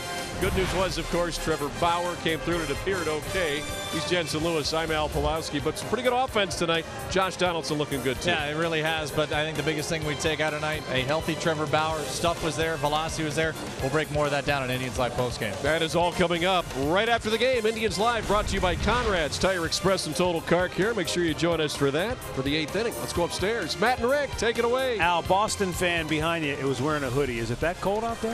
No. Okay. I think he just wanted some attention. All right, just wanted to check. I know the temperature's dropping a little bit. Just a little. Yeah. 8th inning, and Neil Ramirez staying on to pitch for the Indians. Ball 1 outside to Brock Holt.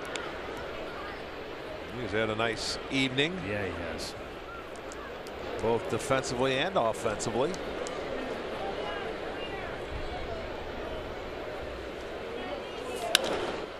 To left, Brantley. 1 away.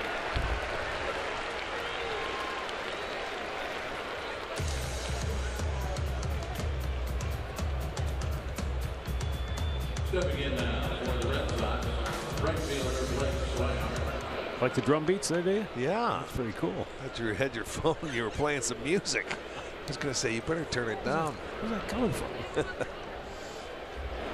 Blake Swihart singled and scored in the 7th. He walked back in the 5th, hit into a double play his first time up back in the 2nd inning.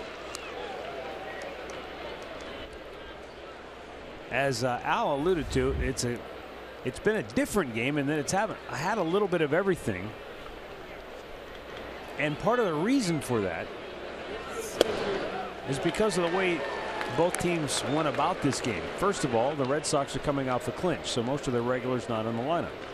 Secondly, both starters are working their way back into the rotation from DL stints, so neither pitcher was scheduled to really go deep into the game, and neither did. Trevor Bauer went an inning and a third. He was scheduled to make 35 pitches. He made 34. And Chris Sale was scheduled to go about 65 pitches. He went 73. He went 3 1/3 innings. So you've had a lot of relief pitchers on both sides since the starters went out early. Yep. And the Indians had themselves what looked like a healthy lead at 4-2.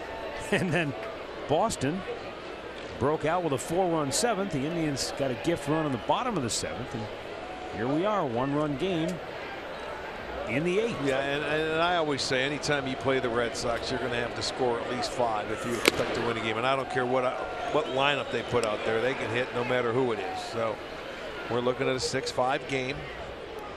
And they're going to have to score 7 if they want to win this one.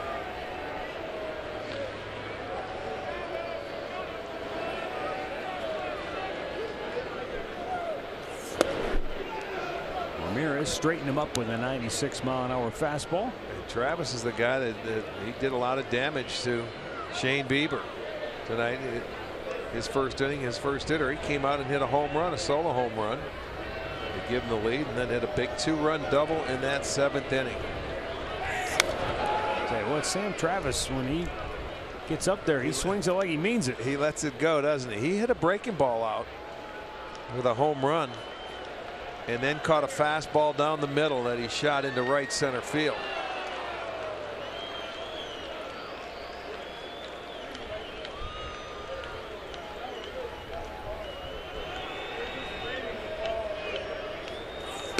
Swing and a miss. Ramirez strikes him out. Finally, some order restored. A 1-2, 3-8, 6-5 Boston.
Bauer Sale, how far will they go?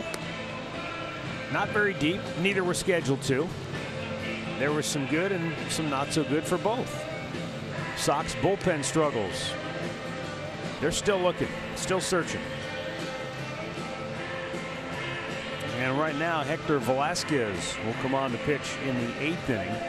Velasquez made about 2 warm-up tosses. Whether he's ready or not, it's time to go. And he'll be facing Eric Gonzalez, Greg Allen, and Yan Gomes here in the home half of the 8th.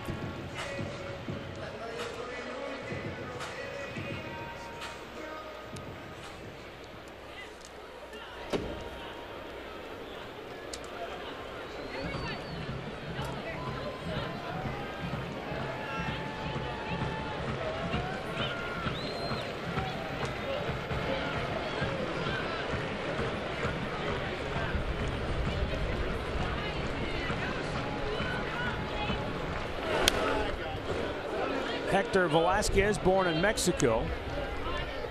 Red Sox signed him prior to last season out of the Mexican League. He started pitching in the Mexican League when he was 21 years old. He had pitched 7 seasons before the Red Sox signed him.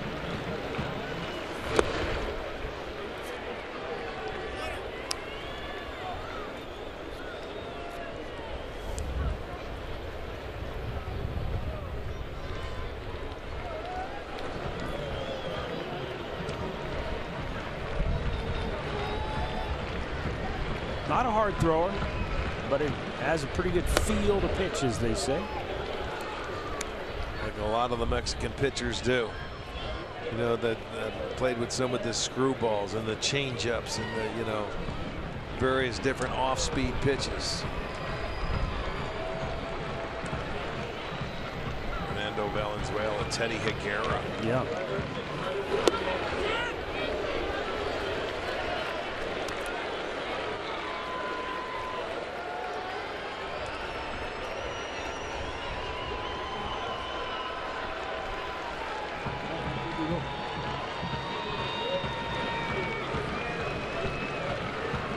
Now the 3-1. Slow chopper head towards third, and it's kicked by Devers. He just looked awkward trying to get his glove in position to make a play on that ball, and Gonzalez is aboard. This is why they are upset with him in Boston. Defensively, he can hit, but he has made some mistakes, and you're right. I don't know if he attacked that ball. He just overcharged it. Look at where the glove. He almost overran that exactly. ball. Yep. And he had to come back with his hands. So that was not a clue. But it's the first error of the ball game, and that starts for the Indians' offense right here.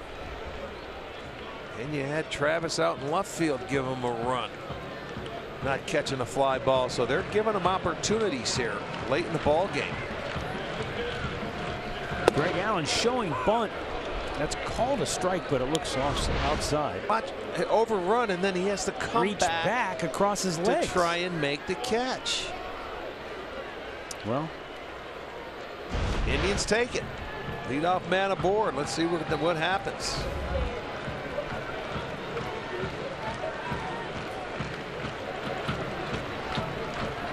Not showing bunt. Pitch is up and in. 1-1 to count. Well, you know, sometimes I just wonder if he was doing that first one on his own. He's had a difficult time this year sacrificing.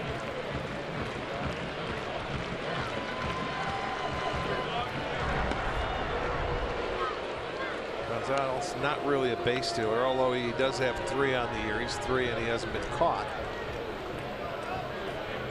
This is where you want guys that you wish they didn't swing through pitches. They could hit the ball where you could start the runner and do a hit and run as opposed to a bunt.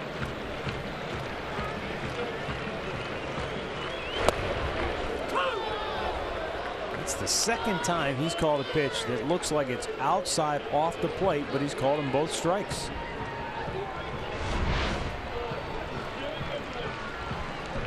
Well, it's not one you certainly want to swing at, and offensively it's going to make you swing at it now with 2 strikes.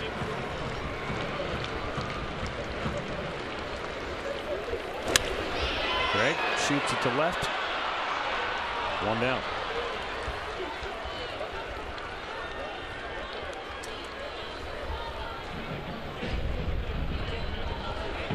And up comes Yan Gomes.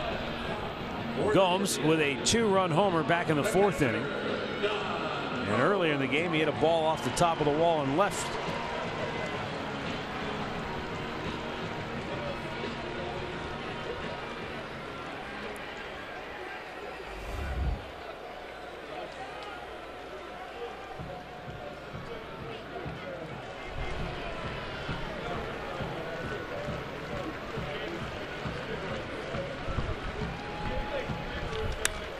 Right field, down the line. That is trouble. It is in the corner.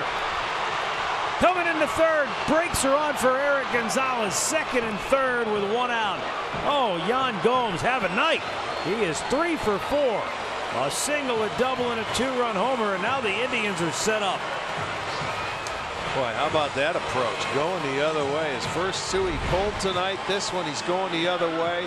Fastball away, stayed on it beautifully, and this was slicing away from Swihart out in right field. I mean, Gonzalez knew that that ball was going. Let's go, man. You're carrying the mail. Don't look back. Pick up your coach. He wasn't going to be able to score, but you got to put your head down and let's go. So out comes Cora. They got a left-hander up there. I'm sure they do. Timeout for another pitching change. 2nd and 3rd, 1 out in the 8th.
Sox.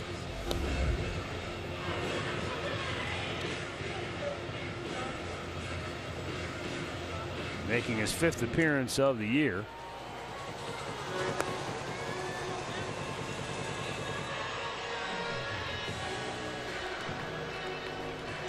And Robbie Scott, one of those guys, I guess you could say he took the long road here. The Red Sox found him in the Independent North American League.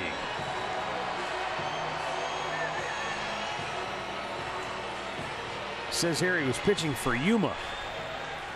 Yuma out in Arizona. I have no idea. It just says Yuma of the Independent North American League.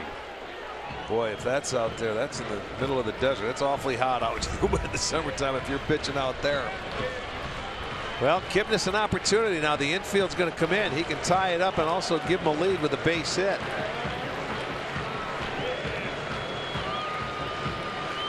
Swing and a miss. Oh, he comes over, leans to the first base side, sort of a crossfire to you.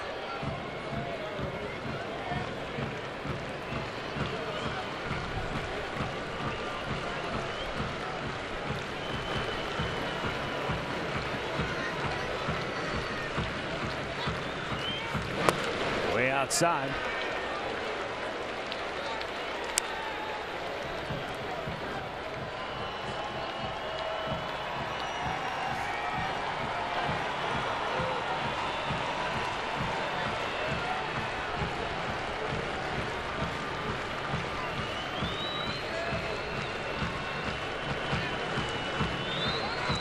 Time called, and Leon wants to talk.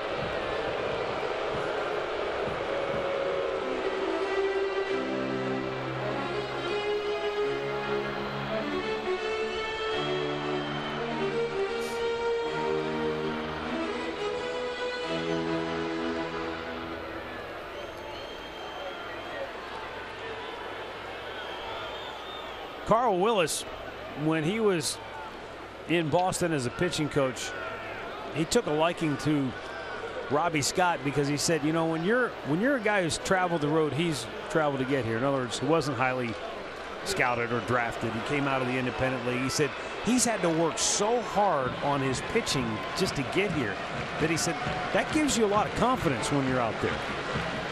The 1-1, swing and a miss.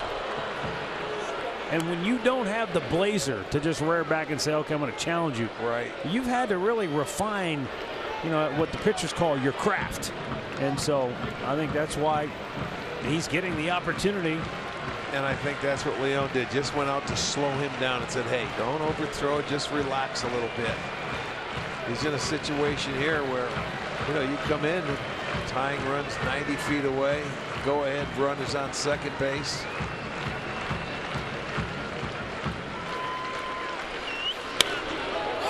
Popped him up. Leon. 2 down.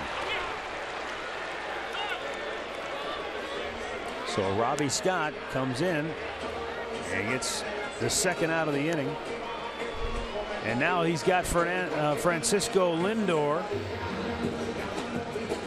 They won't even pitch. I was looking down to see, and I thought I saw Cora wiggle the 4 fingers, so they will intentionally walk Lindor and set up another lefty-lefty matchup.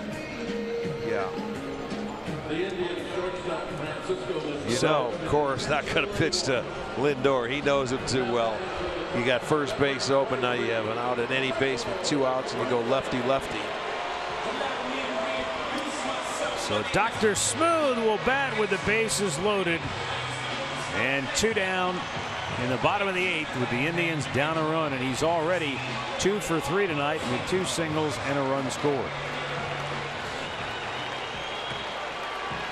The run scored, that becomes a key moment in this game because it's a 1-run game. Now, there were 2 down in the 7th and Drew Pomerantz just nicked him with a pitch, but it put him on base. And he comes around to score on the double that was misplayed in left field. See, that's the first pitch that he has to throw for a strike because He's giving you an arm, a different angle, and it's tough for the hitter to pick up where he's coming out of his zone on the first pitch. And now he doesn't want to throw another strike. He wants to get you to chase. He's going to try. But this is one guy that doesn't like to chase a whole lot.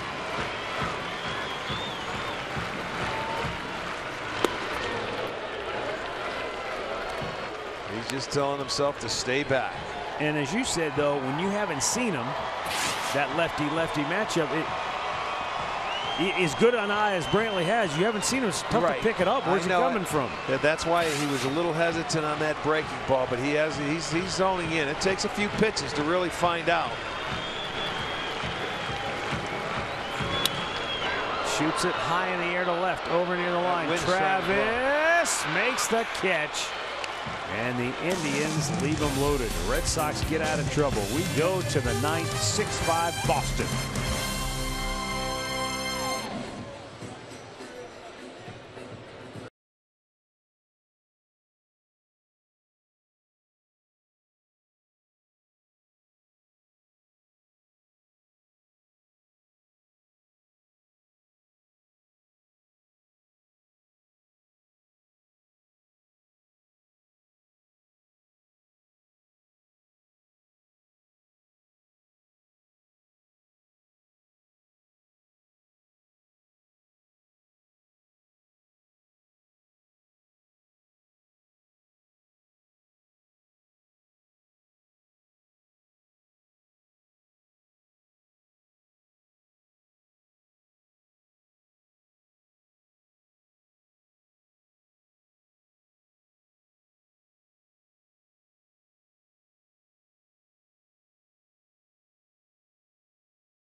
And may not be reproduced or retransmitted in any form. And the accounts and descriptions of this game may not be disseminated without the express written consent of the Cleveland Indians. 6-5 Red Sox lead at ninth inning. New pitcher for Cleveland, Dan Otero. He has Sandy Leon, the number 9 hitter, then the top of the order. And that sums up the fans' thoughts on this game so far. The Indians had a 4-1 lead at one point. But Boston now leads it by a run here in the ninth. Indians have had opportunities in each of the last 2 innings, but unable to come up with the clutch hit.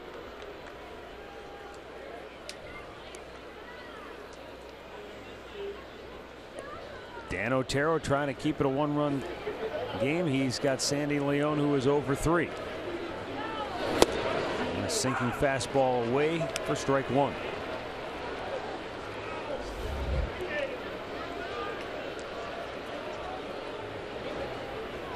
Houston pummeling the Angels at home tonight, 7-3. Edwin will take it himself. If the Red Sox win and the Astros win, then Boston will need 1 win the rest of the season to officially clinch the top seed in the AL. So it's pretty much a foregone conclusion. They're going to be the number 1 seed. And how about Baltimore? I know. They have come back. It's a 1-run game, 9-8 Yankees in the 8th. They have a knack of playing the Yankees tough, don't they? And the Oakland A's, they'll be at home. Well, they're probably underway. It's already 10:35. They're hosting Minnesota. Right. They're probably in the 7th inning. The A's have struck first. They're up 2-0. So if Baltimore comes all the way back and beats New York, then the A's can close the gap on the Yankees to a half game for the top wild card position. Chris Davis hit his 44th in that game. Man, he has had 118 ribeyes. Heck of a second half. Lynn launches one at deep right field, and that is gone. Zhu-Wei Lin, his first major league home run.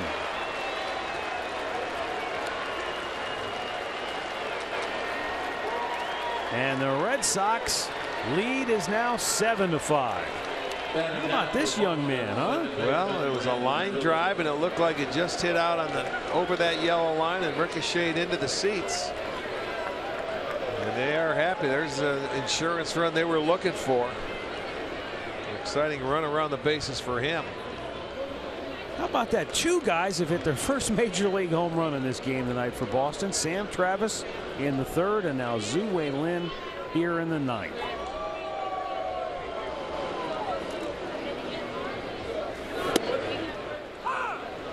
Take a look at the swing and the pitch. It's a changeup. Yeah. It's a changeup that he's inside. Never got it away. And it speeds up his bat. He had a line drive. To third, over the bag, and it gets away from Gonzalez.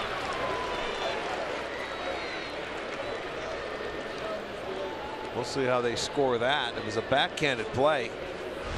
If he gets it, it's no problem. Just never caught it, so that's going to be an error on Gonzalez. It's a second.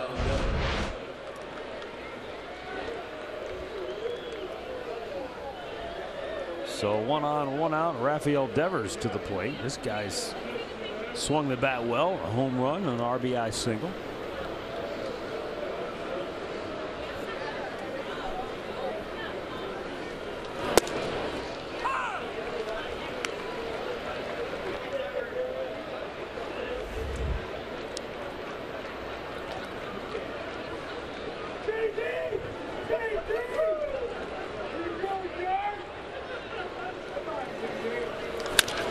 Up the gut, backhanded by Ramirez to Lindor for one, spins around and throws him out.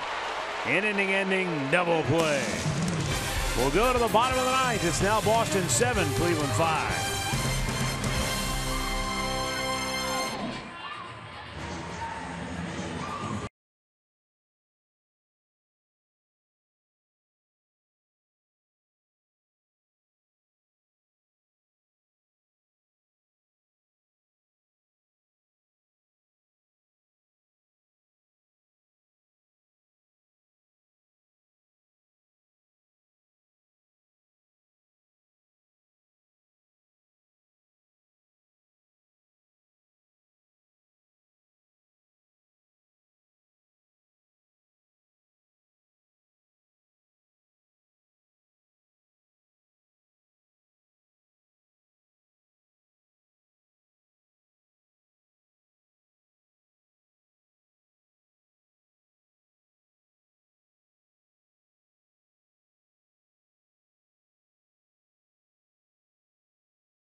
Closer Craig Kimbrell. Kimbrell on the year has saved 41 games out of 46 chances for the Red Sox. 92 strikeouts in his 60 innings of work. He's got 3, 4, and 5 due up for Cleveland. Jose Ramirez, Edwin Encarnacion, and then Josh Donaldson. Kimbrell has closed out 332 games in his career. Best among the active guys.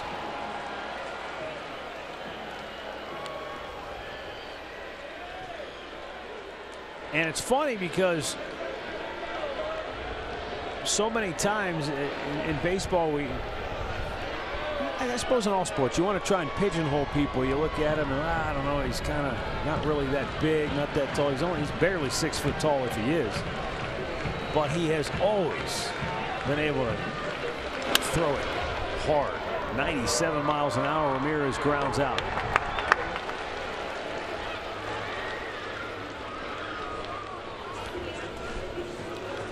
Swihart moves from right to left. And Jackie Bradley Jr. coming into the game to take over in right field. Kimbrel burst onto the scene with the Atlanta Braves way back in 2011. He saved 46 games. The next year, 42. The year after that, 50. The year after that, 47.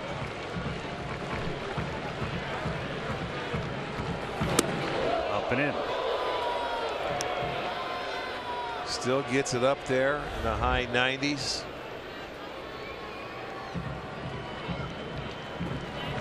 And, you know, that's what you're talking about today when you were looking at their bullpen. It's the bridge to get to this guy, because you know he's solid every year in and year out. And there's a good breaking ball that he can throw, and he's throwing a lot more.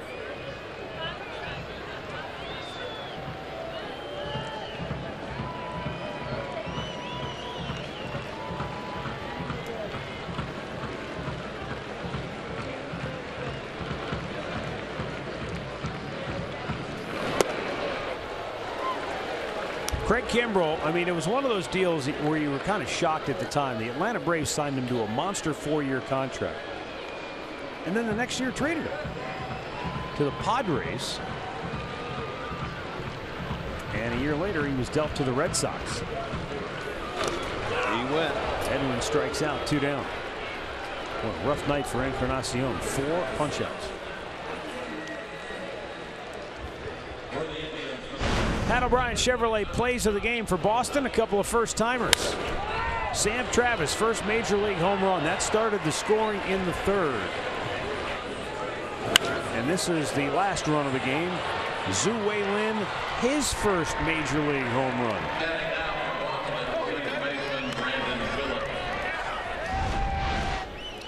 The Red Sox picked up Craig Kimbrel's option for the 2018 season, but he is slated to become a free agent at the end of the year. Okay, another one out there, huh, for a closer. And there's the curveball, and that's the equalizer. I mean, he can pump it in there at 97, but yeah, but he can throw that pitch at any time he wants, and I mean, he's got a very good breaking ball.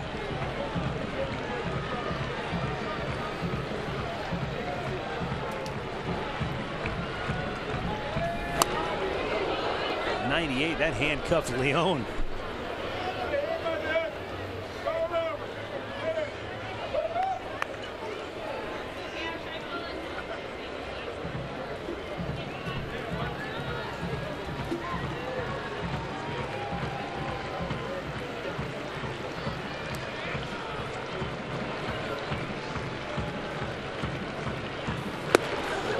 Off the plate.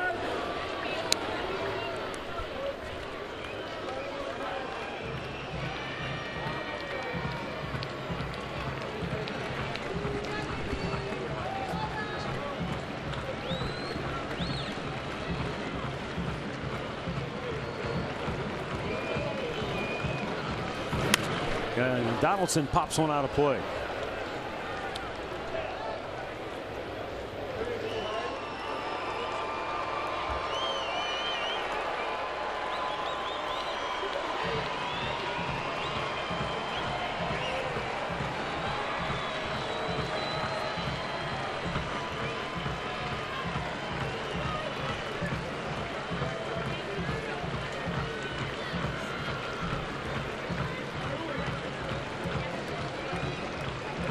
Now the 2-2 is a ground ball up the middle, cut off by Holt, and throws him out. So the Red Sox win the opener. 7-5 is the final. They have equaled a franchise record with their 105th win of the season. The last time that Boston did that was 1912, which I believe is the same year Fenway Park opened. Yeah, I think you're right. The win goes to Matt Barnes. He's 6-3. The save to Craig Kimbrell, his 42nd. Losing pitcher is Shane Bieber. He's now 10-5 on the year. Indians 85-68. And really the only thing that happened tonight is Boston is now 1 win away, or an Astros loss away, from officially wrapping up home field, or the #1 seed, throughout the playoffs. So good ball game, entertaining ball game, but the Red Sox, they had a little left in the tank after that big celebration last night, and they get the come from behind win. Yeah, it turned into a bullpen game. You know, the starters didn't go very long. They're both trying to build their way out, but Boston comes out and they will take game 1 of this 3-game series. And we'll be back tomorrow night with game 2 right here at Progressive Field. Time now for Indians Live post game with Alan Jensen. And Al, you called it. It was a game that had a little bit of everything, and that started with the starters. Sure did, Matt, and that was what was interesting about it, because Bauer and Sale are a couple of guys that back in early August, they were probably your 2 favorites for the Cy Young Award. Certainly. They both go down with injuries. They're both trying to get back for October. Now there's other guys that have probably passed them, but there's still a couple of the best pitchers this year in Major League Baseball. And they're going to both be huge components for either squad to be able to make it deep into October. Chris Sale still has trouble with the Indians lineup, and that'll be interesting to watch if indeed these 2 squads meet in the LCS. But you take out of tonight a couple of positives from the Indians. Certainly Trevor Bauer, priority #1. When we come back, it's time for Indians Live, brought to you by Conrad's Tire Express and Total Car Care. We'll look back at this one. We'll look back at Bauer. Hope to hear from him in the postgame as well. Learn from Tito, too, and take you around the major leagues. The Red Sox a comeback winner tonight, 7-5.